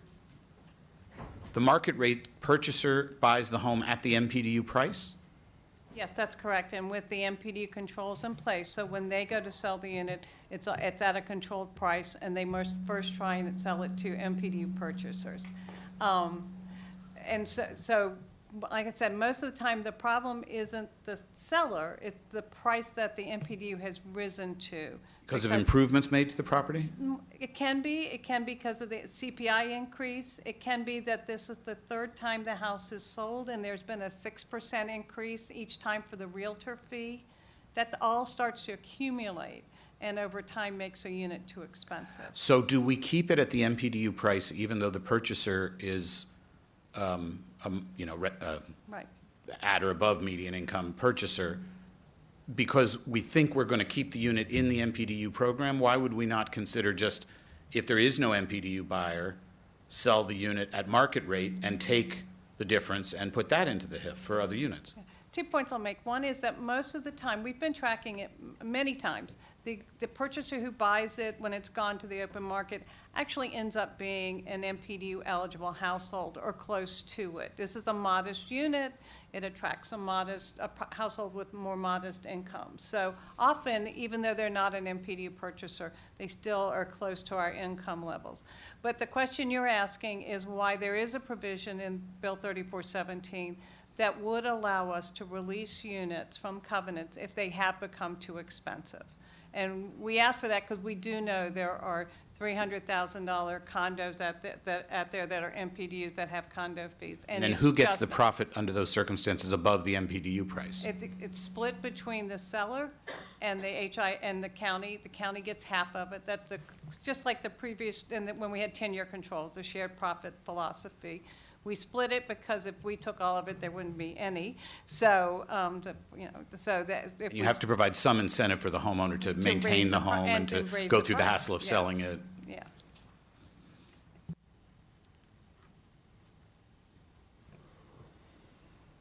Mr. Rice. This has been a very interesting and enlightening conversation. But one of the things that I thought was incredibly enlightening was the information that you provided to us, Mr. Snuggs, about how often this happens. You kept reiterating to us that this rarely ever happens. And so I really want to highlight for my colleagues, and I know they have it in front of them, but in 2017, you didn't have any at all. In 2016, you had one instance. That was the Clarksburg, the courts at Clarksburg that you had talked about. 2015, you didn't have any. In 2014, you had a total of 22 MPDU units not on site. And then you went for a span of 5 years to where you didn't have any at all. So this very rarely happens, which leads me to my question, which is, if it very rarely happens, and even for the years in which they do, the numbers are incredibly small. And it's 1 or 2 projects at most. So it's not even as if there's all of a sudden this big, huge, amount of inventory that comes online. And this is going back to you've given us information going all the way back to 1998, I think, or 1989, even farther. So again, and the numbers are very, very small. I think the largest one you had was a project that was 84 units back in 2002 at the gallery at White Flint. And so I want to highlight that one in particular because part of the conversation had been at our last meeting. The concern was, well, if we're taking units from a richer jurisdiction and placing them in a poorer jurisdiction, that was something that we wanted to try and avoid. That's the whole reason why this conversation has been had about the payments. So I'm curious as to, do we know where or what we did with the funding that came from that gallery at White Flint project? I'm going to ask Stephanie because actually I wasn't here then. It's been a while, I know. I do know that a large portion of this money was to purchase some of the MPDUs in this building for the Montgomery County Coalition for the Homeless, where they provide permanent supportive housing to chronically homeless and for individuals being discharged from the state mental hospital. So it was a part of an initiative with the State Department of Mental Health and Hygiene. So I know at least part of that money went to that. I'm not sure if all of it went to it. That's perfectly fine. And the reason why is because it seems to me as though with every single one of the projects that in recent years that you've talked about, you've justified your reasoning. And I don't think there's anyone here who's saying, oh, no, I completely disagree with that. You made the wrong decision when it came to what you did with those particular funds. Which leads me to two things. For my colleagues, if we are going to go in a direction of asking for some more stringent treatment, I would think that adding something that talks about the fact of that this council certainly would sign off on something like this. I don't see any issues with any of these things, and the numbers just aren't there. The numbers aren't some sort of staggering, huge number where it's like, oh my God, we're losing housing inventory in this particular area. The numbers are very small when you look at the total cohort. And so, and then what you're utilizing it for is also a common good that everybody agrees is the direction that we want to move forward in. So I don't see a problem that exists. Let me be very clear with that, with my stance. I don't see a problem that exists in terms of the current operations, in terms of what's going on right now. I don't see that there's a problem that exists. But if there's a concern about in the future that something may occur, I would think that the flexibility of saying that just as you did today and said to the council, look, this is what we're using the money for, and you guys are fine with it, and we'll go ahead and go about our business, makes sense to me. So again, that's kind of where I am on this. I know that there have been conversations about issues with the executive branch coming over and asking the council for permission. I don't necessarily see it as permission from that standpoint. I really see it as a collaborative way in which we come together to say, yeah, we agree. And like I said, again, it very rarely happens. I mean, last year it didn't happen at all, so we never would have seen you. And then we would have seen you once in 2016, never would have seen you in 2015, and would have seen you maybe, I guess, twice if they all happened very separate from each other in 2014. And then before that, we wouldn't have seen you since 2008. I wasn't even on the council then, so I wouldn't have seen you. So, so from that perspective, I mean, it's a very rare occurrence. So I understand the angst on both sides. I understand the angst for folks who say, well, I want to make sure that we're protected in terms of that, we want to make sure that these decisions are ones that we all agree with. But at the same time, with it not happening that often, it's not as if you're going to be coming before us 24/7 justifying projects either. It doesn't happen that way. And it's because you do good jobs of trying to find places, just like you said, Mr. Snuggs, on property and figuring out a way to work with the developers. It's obvious from this that your work is there, that you're doing the due diligence. It's obvious from the numbers, and the numbers don't lie. They're right there. So your due diligence is paying off. The department is doing what it's supposed to. So that says something as well. So again, I just would say to my colleagues that if we are going to go in that direction, which I don't think we necessarily need to, because I don't know if it's warranted just based on the fact that it's not here. But if it is, there needs to be a flexibility in terms of saying that, you know, not just beyond a carte blanche, oh, it has to be in this area. Because here's the other question I have for you. How often do you find that there's another project that's actually happening at the same time in the same planning area as the project where you can't do the MPDUs? I mean, obviously, if you're not doing the alternative payments anyway that often, I'm assuming that there's not a chance for you to actually get units in that planning area for that particular, you know, type of thing. So could you elaborate on that? I think one of the things, yes, sir. I think one of the things that we look for is obviously the flexibility to be able to make what we believe is the best decision for Montgomery County and the program. And so part of what we're going to be doing here is having conversations with developers earlier in the process, and hopefully identifying where there may be some need for further negotiations or alternative strategies. And so if we were to happen to have two projects that were coming up nearby, and we could figure out, let's say, a rental project and a for sale project, and there was an opportunity to kind of piggyback and figure out a way to, within that planning area, to create a better, sort of a cumulative, a better alternative to the individual projects and make it happen. I think that would present itself, and that would give us the flexibility to do that thinking and that negotiating and make that happen within that planning area. Because it goes back to our desire to create opportunities throughout Montgomery County, not just in certain places, and not just because of the cost of land, but to be creative and to come up with solutions that work, but do that throughout the county. And that's not only our goal, but it also supports our fair housing initiative and our fair housing purpose. Thank you. So again, I just want to reiterate that I think that when it comes to the need, I don't see it just based on these numbers. It just doesn't exist. I mean, the number of times that we do this are very, very rare.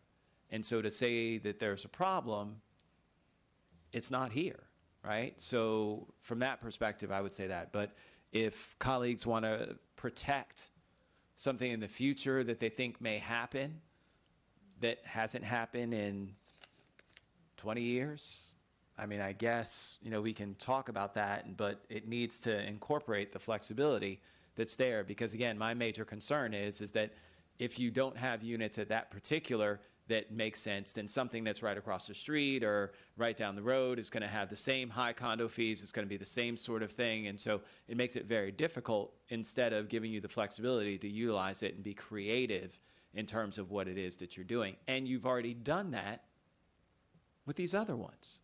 So the history speaks to you doing it. And so that's why I said this document is incredibly informative to me in helping to shape my decision on where I'm going to be. So thank you. All right. We have a few more council members in line. I think there's an amendment that will be proposed, so council members may want to hear that before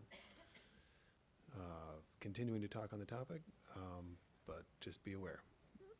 So on this same topic, Ms. Florine. Thank you. Well, I think we started off, I think it was Mr. Berliner talking about the condo fees and the challenges of all this. And we've been through, staff has taken us sort of through the hoops of their thinking of how this works. And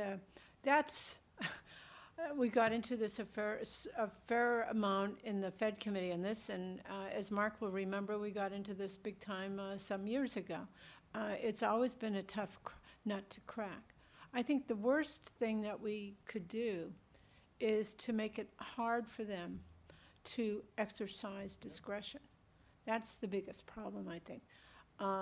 It breaks my heart to think about MPDUs that go off the list because they become unaffordable, and query what they do with limited resources to make sure that there continue to be opportunities for families throughout the region. So there are equity issues both in terms of jurisdictional locations, of where in the county these opportunities are possible. There are trade-offs in terms of the ultimate cost to the buyer. We can write down the price, but if they're looking at, until the issue of condominium fees gets solved, we just wrestled with this. Do you want people to live in a building and not have access to the pool? Of course not. And that becomes a private organization. The HOAs and condominium associations, how that gets addressed is very difficult. So how do we create an environment, and we worried about this years ago, of second-class citizens? Because someone's going to know. And how do you address that? These are the kinds of things that we've just had a peek of how hard it is and what the complexities of the analytical process is. And so to that end, I just am grateful that we've been provided with all this detail, and we've provided with it regularly. We just don't usually talk about it in terms of what the department needs, the flexibility that it needs to make decisions that will provide affordable units as long as we possibly can for those families, for those individuals, and for those locations. And you've heard from the county staff about the moving parts, the math. We've been through this several times, and it's always hard to figure it out, what is exactly the right math here. But I do think it's really important to give them the opportunity to make the right decisions. What's helpful, I think, though, is this exchange, this conversation, a very public conversation about how have we gotten from point A to point B, what have been the trade-offs, and fully understand the issues, because there are serious costs involved, both to the county and to the private sector, and as to how this stuff gets provided. It's not inexpensive. And I'll just note, this is just half the conversation. We still need to get to the zoning text amendment to carry this through, to move some of the charts and parts that we moved out of this bill that we are, Mr. Zients will tell you, moving into another part of our zoning laws so that it's easier to follow and more appropriate. So there's stuff that is in the MPDU ordinance now, just to remind you all, that has been removed. And that is that data will be part of, we introduced it a couple weeks ago, I guess, and we'll be having a public hearing on that sometime. If anybody here can remember, you know? September 11th, our day of public hearings. And then we will get into the details of how that all works to support this and the analytical process associated with that. So I just want to remind everybody, there is another piece to this we haven't gotten to yet.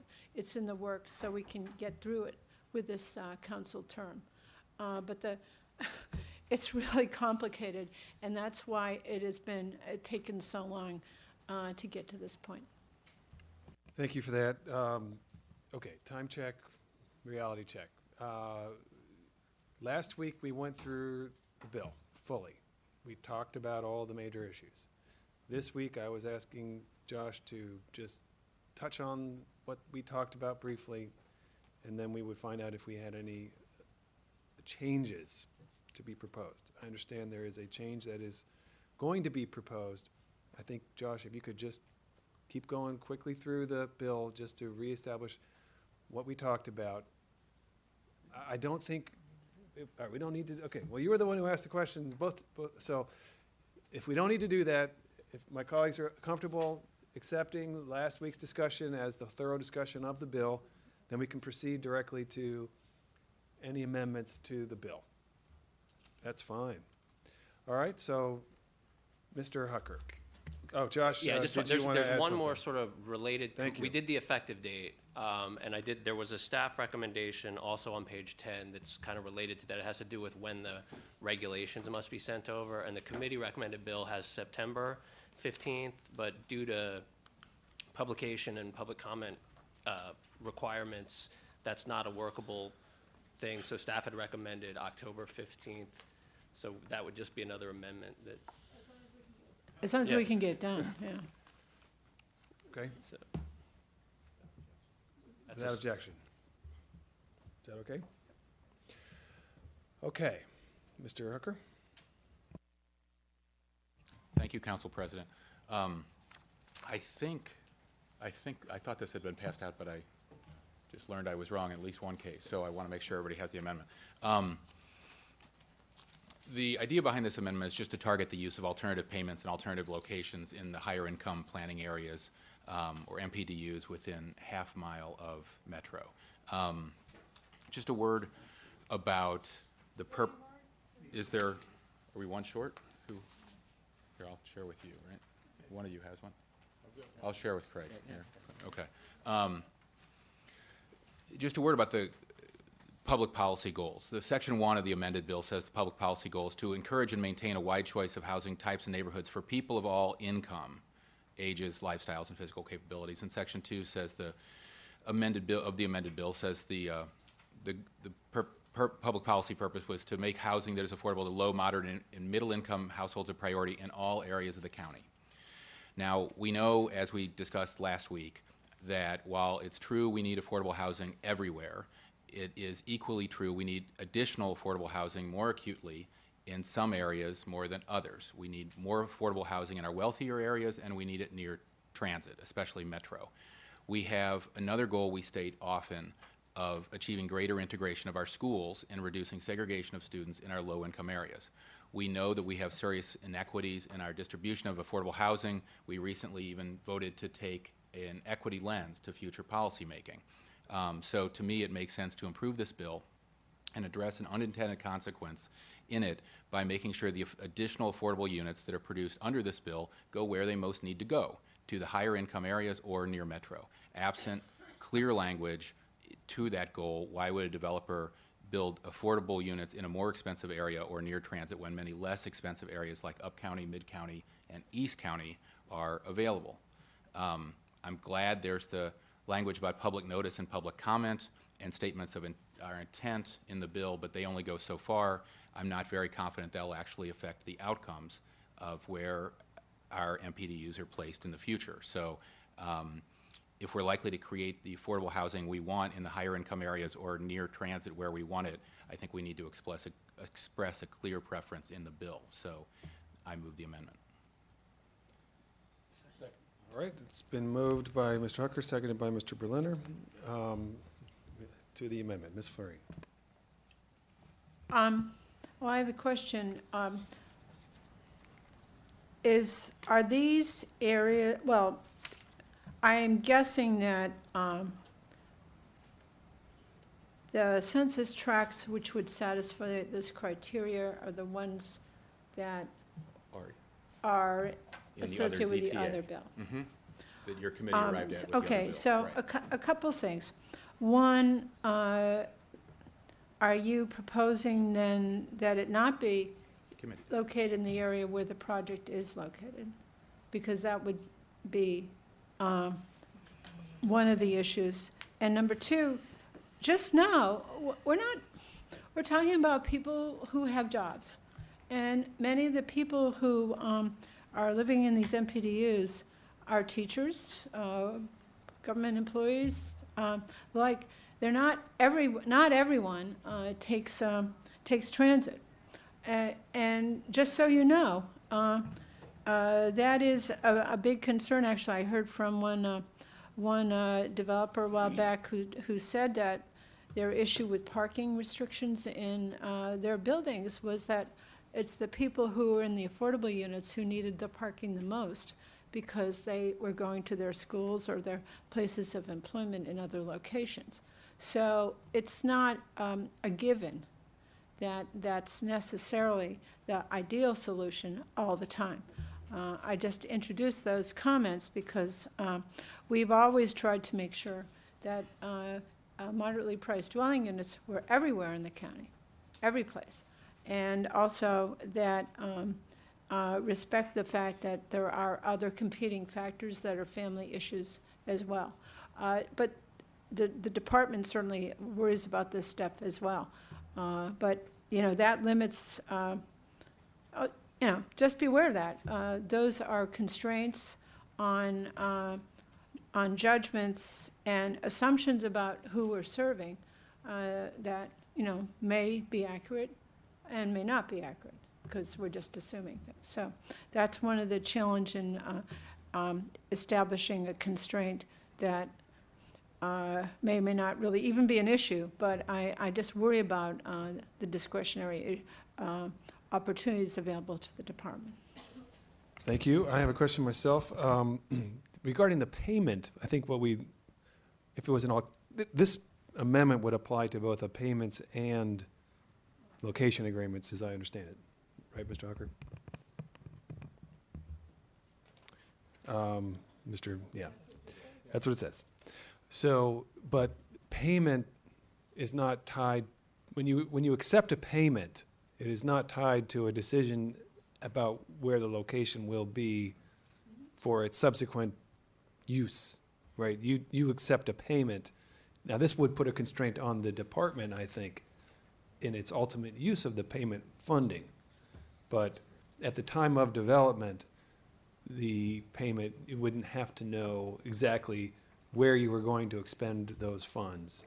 Is that how you would interpret that, Mr. Snooks? Sort of following through on the sort of hypothetical here, again, exception to the exception to the exception. Yeah. We wouldn't necessarily know. It would be a luxury to know at that time that the payment was agreed upon, where those funds were going to go, what project those funds were going to go. We could. We'd be great to know that, but we may not know that at the time because we're looking at that one particular project. This would, in the sense of flexibility of use, it would restrict. I mean, we're going to look to put it in that same planning area first. Right. It would not restrict your ability to accept a payment. No. It would restrict where you could use the payment subsequently. I believe I don't have that what you're looking at in front of me. If we could get so some I'm going to copies, say that would be great. Yes. I mean.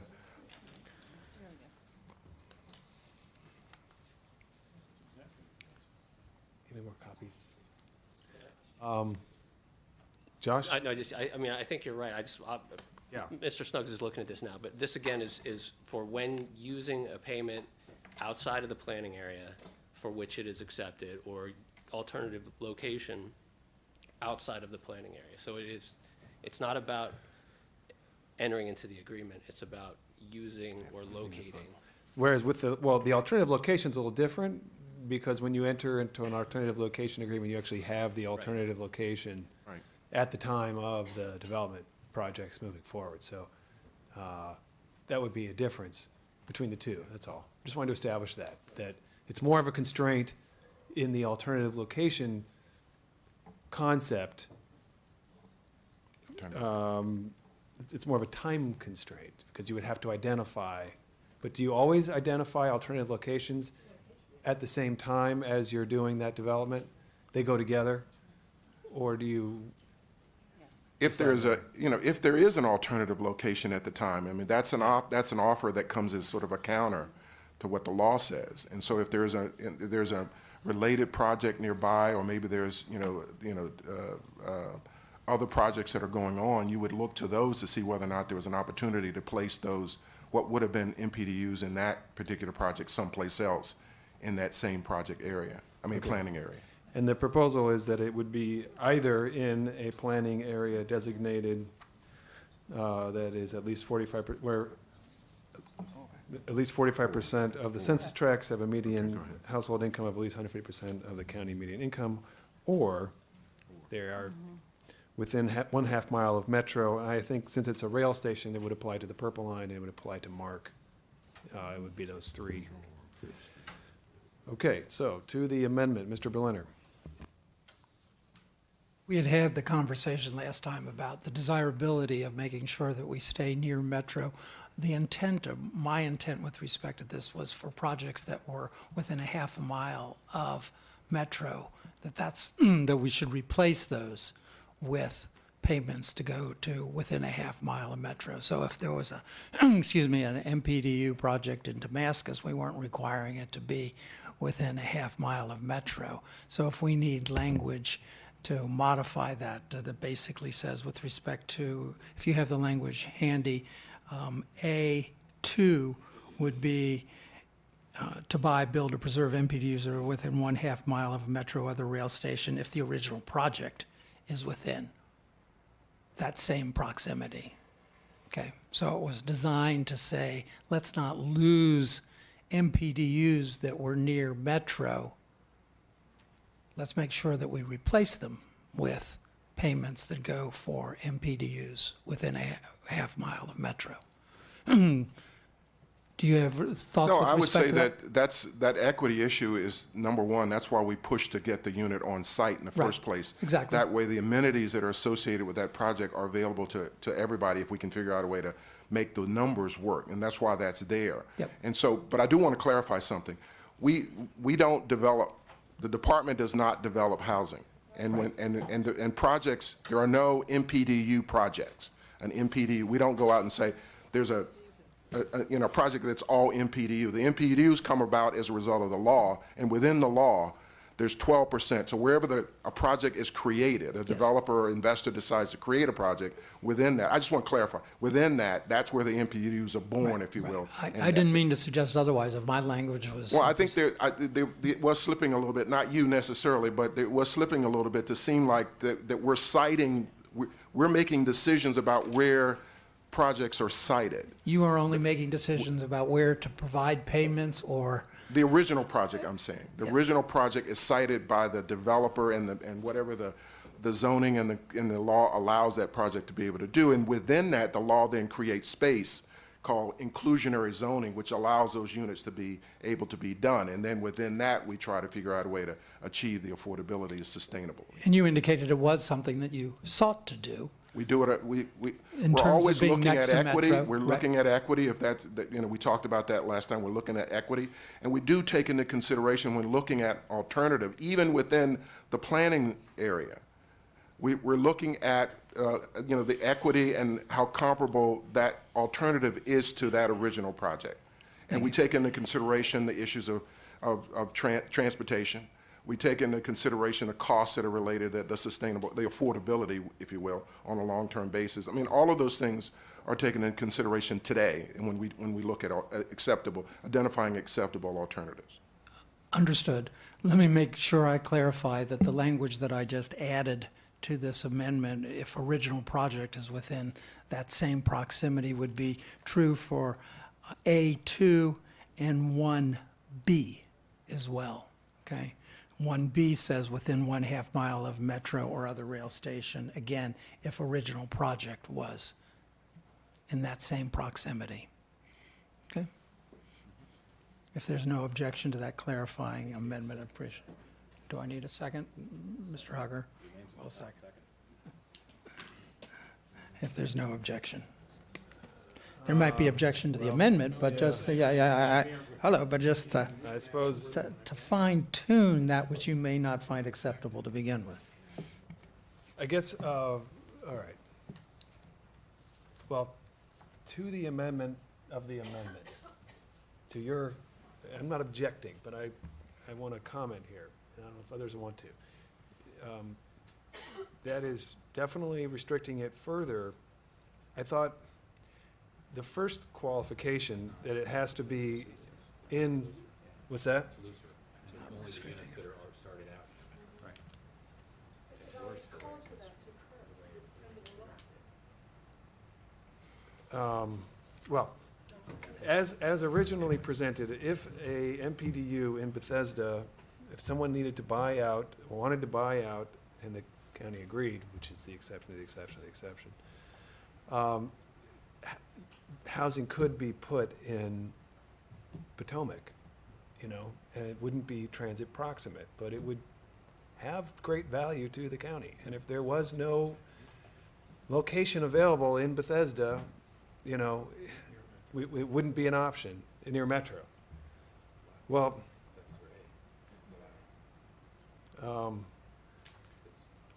did you? Right. Well, exactly. That's under A. You would be able to place that somewhere in a higher income community in the county. Whereas with the new language under number 2, by saying if it came from this, it must also go back to there, to the transit proximate place. You could no longer do that, as I would read that. No, because it's an or. So between it remains it's- an Yeah, or. it's or. It's either, So it could be both, but it's either or. Okay, so it remains an or, even though it says if the project was within that place. It's not a, okay, to this point, Mr. Leventhal. Does that not allow, let me stipulate, first of all, we have to give some good faith on the department's part that they're already trying to achieve this. Okay, that's number one. Number two, would not the or allow the department, carefully following this language, to say, okay, you've got these high condo fees near the Bethesda Metro, but we can take the alternative payment and spend it at the Glenmont Metro? Would it not have that effect? It's, as I read it, it would have that effect. Well, I don't think I can support that. That's why it's murky.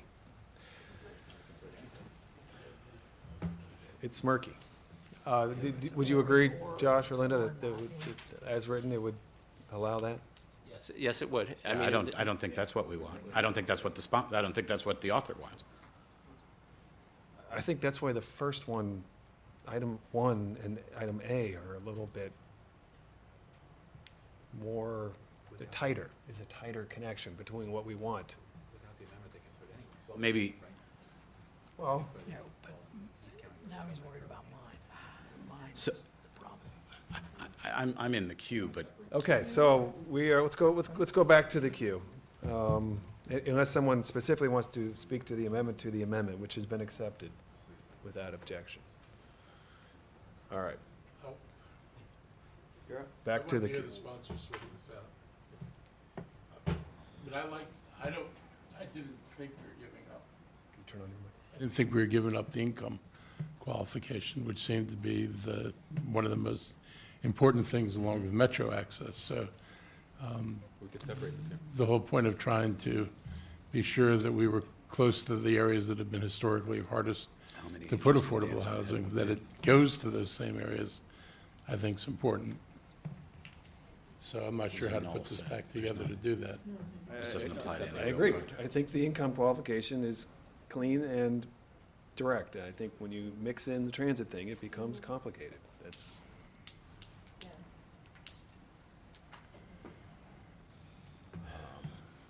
Okay, others on this amendment to the amendment? I think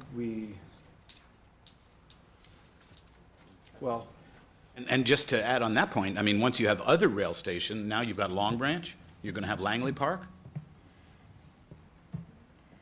So you're going to allow Bethesda units to pay for units in Langley Park? There's going to be a rail station in Langley Park in a couple of years. Is that what you want?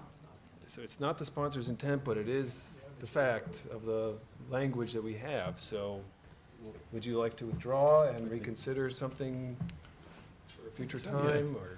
So with Mr. Hucker's permission, I will withdraw the second half of the Hucker-Berliner amendment.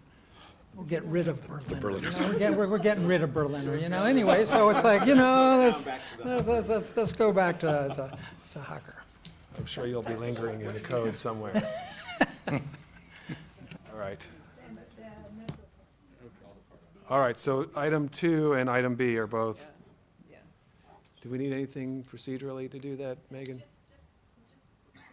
So we're clear, the additional proposed language the by Mr. entire Berliner clause. is taken out. I believe it's the entire clause. If original project is within the same proximity, is the language we're removing? All of A2 and all of 1B. A2 and 1B. A2 and 1B are removed. And 1B are removed. Okay, thank you. All right. Back to the queue. Mr. Eldridge. Okay. Important. That was, yeah.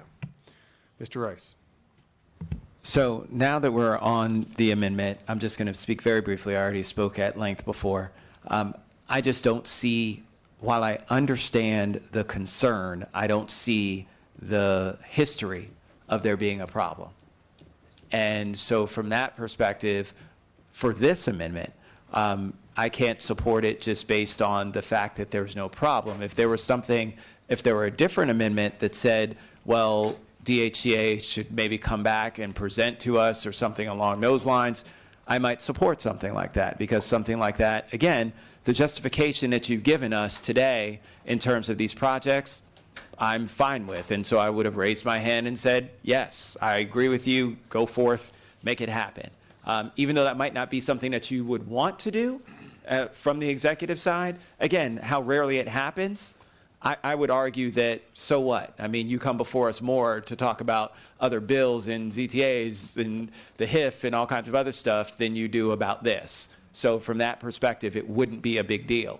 But this particular one, in just saying that we're restricting you based on a history that hasn't been there, I can't justify supporting it because the history doesn't support saying that we need to tie your hands. Thank you, Mr. Rice. Ms. Fleury. So if we could be clear here, what is being proposed, looking at Circle 29 of the bill, is that after line, right now it says, the bill proposes that a payment to the housing, and the first part, a payment to the Housing Initiative Fund under this section, yada-da-da-da, must be used only to build, preserve more MPDUs or more bedrooms in the same planning area. That's the requirement. And then it says unless. And then, so this is where I'm a little confused. Does this eliminate the notice to the council part, or it simply inserts another section here? It says unless the council is first provided, it says unless, I guess, the payment will be used in a planning area designated by the planning board. Is that correct? And then does it also say that the council might be provided with notice of the intent to use the payment in a different planning area? Josh? I'm just trying to understand. It doesn't eliminate the notice provisions. This would be. No, but does it mean that the council, that the department cannot do anything differently? I'm just trying to understand, I'm just trying to read the thing. Right now, I think is proposed is that the payment will be used in a planning area, may only be used in the existing planning area. And then, unless the payment will be used in a planning area designated by the planning board in which the 45% of the census tract stuff. And then we have a notice to the council of intent to use the payment in a different planning area? You don't need that. So you could, I'm not, technically speaking, I'm not sure how this works, because I think it's saying, well, do it this way, number one, do it in the same planning area, or do it in the planning area where people are wealthier, or something else, in which case you tell us. If that, is that what you're proposing? Don't think that's the sponsor's intent. Well, that's what it says. Can we ask council staff to help smooth out the wrinkle if there is a wrinkle? Delete line 709 through 7. All right, so are you taking, well, I don't know, I'm asking, excuse me, I have the floor this time. I don't understand it. Is that what is being proposed, Mr. Hucker? Is your bill? I think the committee chair has pointed to a good issue. I just don't understand how it, Mr. Hucker, would you like to reply? applies within the context of the bill itself, and I assume that same issue is associated with the others section. So, again, Yes, if you on could the help with that. On the intent, I think the intent Well- is, may I? I think the intent is to strengthen the original intent behind the notice and 30 days comment period with a more strict effort to target our affordable housing funds in the areas that most Right. need them, which is Okay, the higher, only- may I finish? With Yeah. the higher income areas, as this council has stated previously.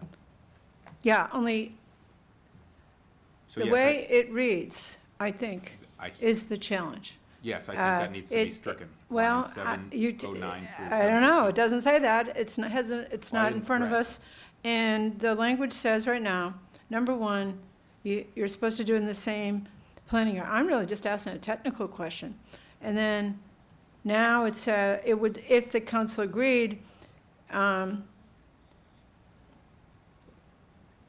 not even sure what it means. It says, unless the payment will be used in a planning area with the wealth element, and then it does not strike the notice of the intent to use the payment in a different area, a good cause for the use of the payment in a different planning area, and the time to comment. So if this just inserts this as another option, okay, that's fine. But I don't think it eliminates the opportunity for the department to make other changes unless you're proposing that that section be eliminated. And that is not what I understand this I think to you say. put your finger on an important point, which is that without removing section 709 to 13, line 709 to 13, it would appear that the department could still do something different than The notice what's in the does. amendment, provided a notice was given. I mean, if that is the intent, fine.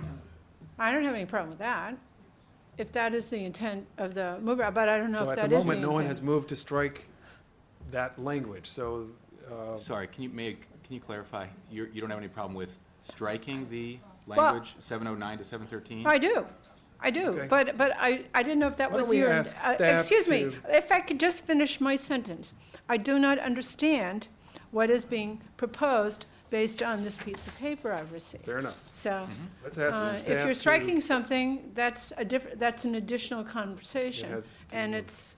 doesn't appear to have been It's not been moved. moved or anything, yeah. Staff, can you respond to the observation that has been made? We think the question is the intent of the sponsor that if you now have the requirement that if you're going Can to. we start before the intent? Do you agree whether it's Well, I'm true go- what Ms. Florina said? No, because I have to ask this Okay. question. So if the intent is that if the alternative payment or alternative location can move forward without council notice, which is the process that's in here, if it's in one of these planning areas, then you would strike the process. You could still have this requirement, which now says you can do it outside the planning area in these planning areas, right? And then still have the process. And then you wouldn't strike. And the process The question being is, what the is the?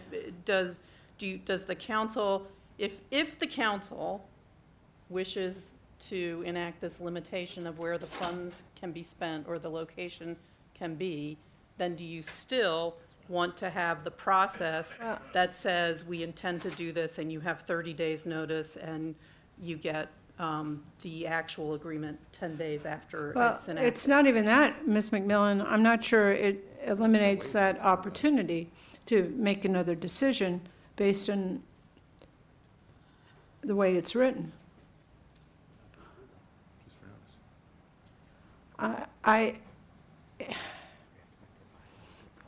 This has been a very challenging piece of legislation to work through. Maybe everyone appreciates it taking a year.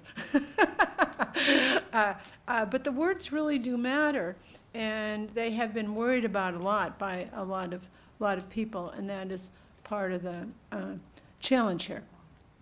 So there are two issues, I think. Yes. One issue is, are you striking the notice part?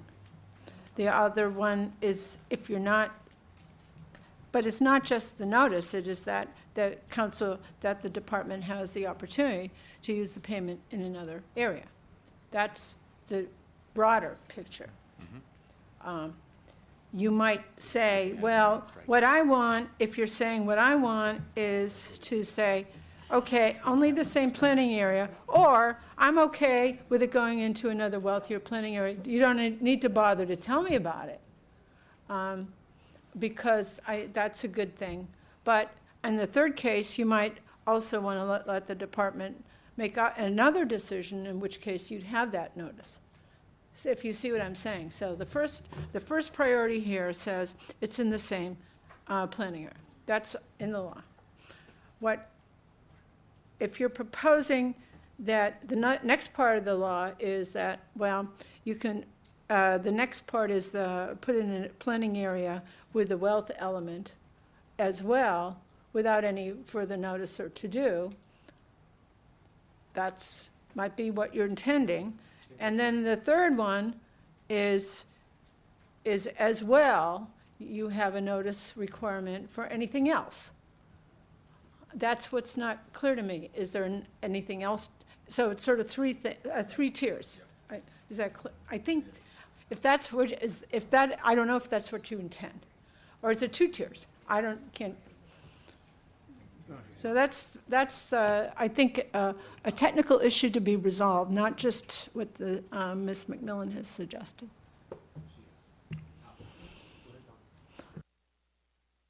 Well, to the question of my intent, and I realize this isn't how it was drafted, was to replace the, for lack of a better term, weaker process of just notice and 30 days to respond with steering the money toward where it's most needed.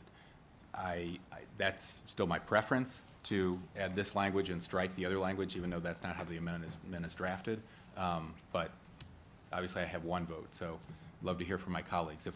If the will of the body is to do both and have a third alternative, that's, I think, better than the bill as it came to us. I mean, if the 3-level approach is what you're okay with, I certainly am fine with that. I think our issue collectively has always been giving the department discretion, or at least a little bit of flexibility periodically in the rare occasion that they need it, so that there is no, and that's why we added the reporting language and the comment time, so that could be, everyone's concerns could be aired. So again, it's.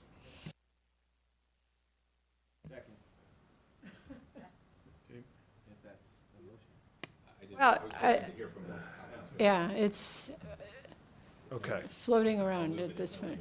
If you want to move it, I'll second it, if it's the 3 levels. No, wait. Now, if you second something, then you are seconding the motion to remove it. That's not what you mean. Well, if what Mr. Hucker is suggesting Right, is that it's he's already in there. okay It's already in with, if Yes. Mr. Hucker is suggesting that he is okay with the concept that we stay with what's in the law proposed with He's- respect to the same planning area, and then he's okay, the next element would be that, or it could be in a planning area that satisfies that wealth requirement, or the council's provided with a notice of something else. He has If that's what you're saying, I think that's fine. And no further motion is necessary. Okay. Well, I think That's what he's offering. if that's the, if that that's is what your he has offered, proposal, and if- that and is if staff continuing to can, be what he's offering. So, perhaps we now have this amendment without objection. Wait, Josh, did you?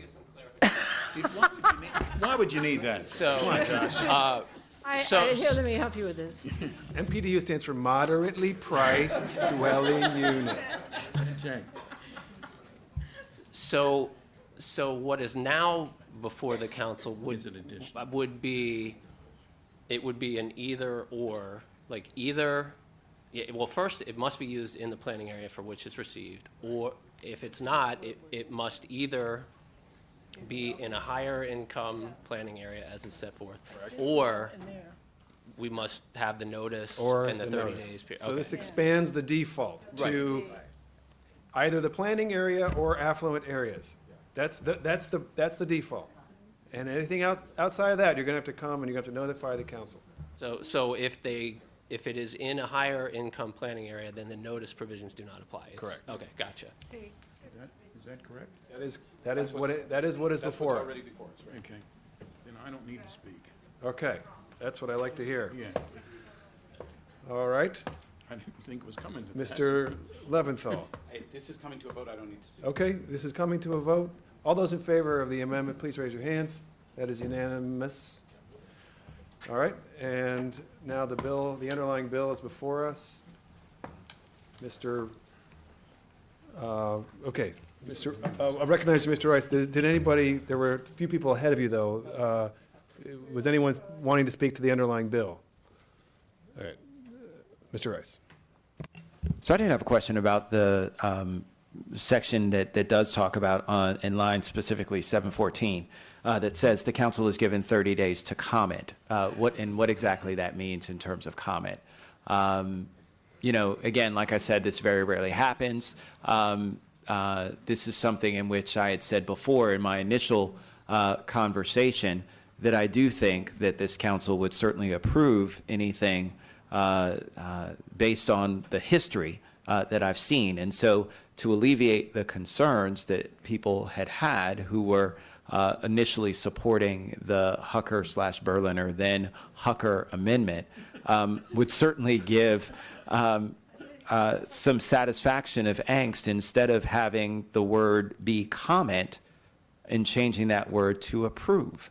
But again, I just want to know what comment versus approve is. I know Mr. Hamlin doesn't like it, so I just want to understand, Mr. Hamlin, what legislatively comment means and what that entails. Well, it certainly does not entail approval. It would be essentially 30 days for council members to make their feelings known to the director about the merits or lack thereof of the agreement that he is proposing or she is proposing to enter into. It would not, we discussed this at some length at the work session last week, it would not give the council approval authority over the agreements. And do you still opine that we do not have the legal authority to require to approve? I believe that would be a separation of powers issue. The actual entering into the agreement is an executive function that is reserved to the executive branch, yes. All right. One more comment, and then hopefully we'll vote. Mr. Katz. Okay, my question is, when you're saying comment, for instance, 30 days, we're going on recess right now. If someone today came in with this, the exception to the exception to the exception, do we, as a body sitting here, have to comment? Or is it an individual comment? Because if it's within 30 days, we couldn't do it in this case. Well, is that allowed that way? I mean, individual council members could. So it could be an comment. individual comment, Right. is what you're saying. It's- Okay, that's yeah. fine then.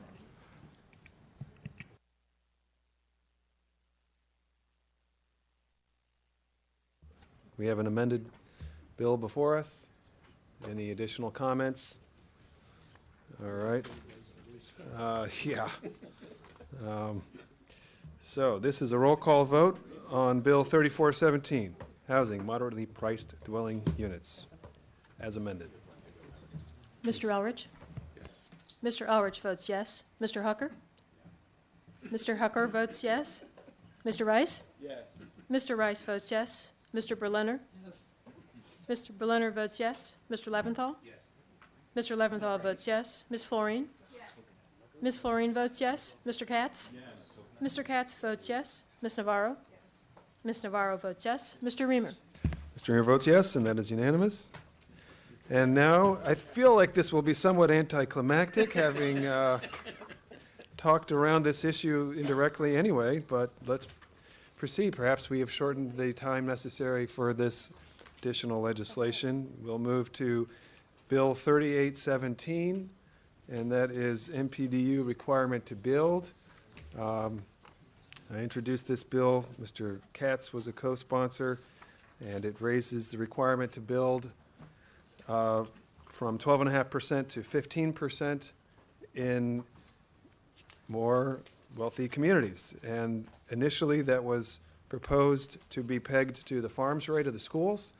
And after discussion with council members, that was changed to an alternative approach that gets to a very, very similar outcome, which is that in a planning area where at least 45% of the census tracts have a median household income of at least 150% of the countywide median household income, that planning area will then have the 15% requirement. And the purpose of the legislation is to promote economic integration of our communities, to give more access to moderately income residents to communities and opportunities that we know can be found in more affluent communities. So to commentary and discussion on this bill, Ms. Florine.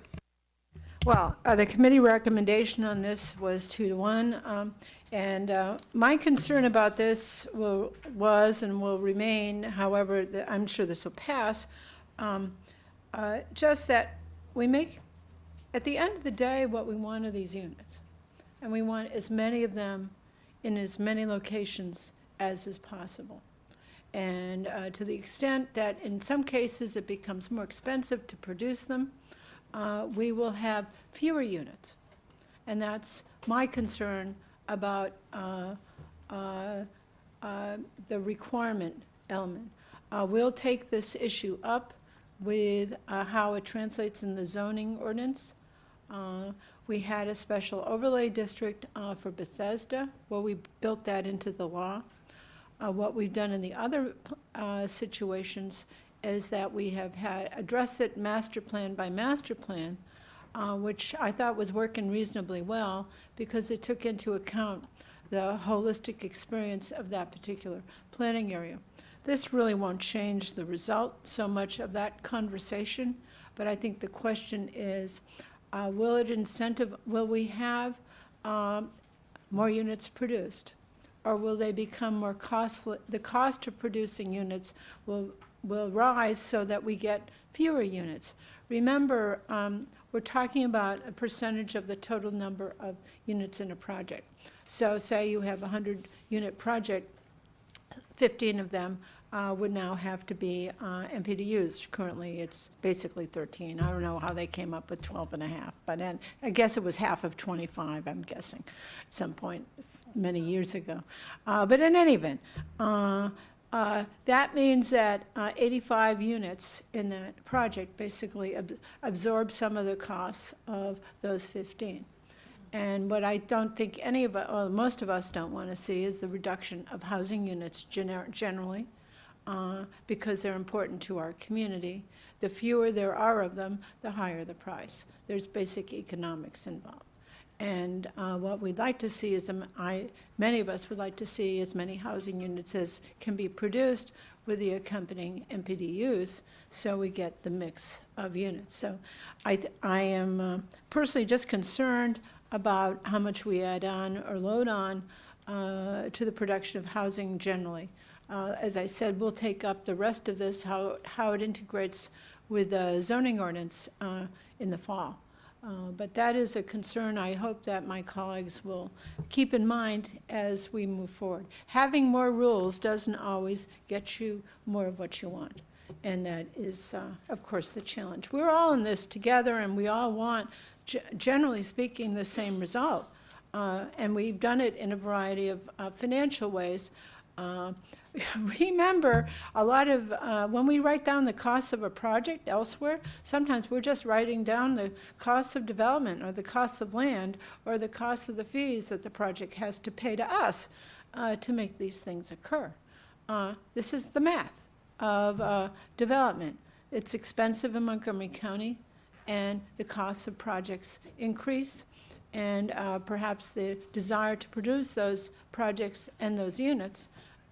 We don't want to dampen that enthusiasm because otherwise we will dampen our opportunity to get more affordable units.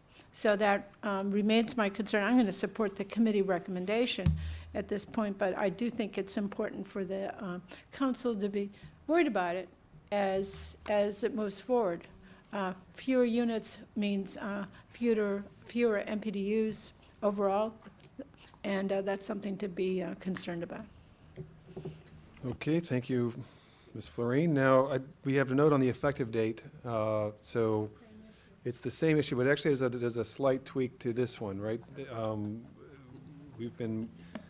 No, this would be the same as what was moved and added to the earlier It's bill. my understanding that on line 40, we were going to look to replace preliminary plan of subdivision with submission or application under 25A, 5A. Yeah, Yeah, I thought we were talking about the effective date. If we're talking about yeah. the kind of triggered point, I know, yeah. Yeah, that's a separate issue that planning staff has advised us that. Okay. Lisa, could you just briefly? So Chapter 25A, Section 5A kind of outlines the requirements for moderately priced dwelling units, and it basically gives three statements. One is the approval or extension of a preliminary plan, and then the next one is any type of site review, which then allows us to broaden it to add this requirement to, if they were to go to DPS because they have standard method of development, this would allow this to come under that provision. Okay. So as stated, the specific language would be to replace on line 41, preliminary plan of subdivision with submission or application under section 25A, 5A. Okay. I think you probably want to add it and it's accepted as complete, just like we did in the effective date, because that is a. Okay, so I need a motion to that effect. Been moved by Mr. Rice, second by Mr. Aldrich. Thank you. And then the effective date, we need to add that as well. So that is, can we, all right, so we can have a motion to add the effective date language that we discussed. Mr. Rice has moved, seconded by Mr. Aldrich. Sorry. That's there. And any other comments on the legislation? Okay.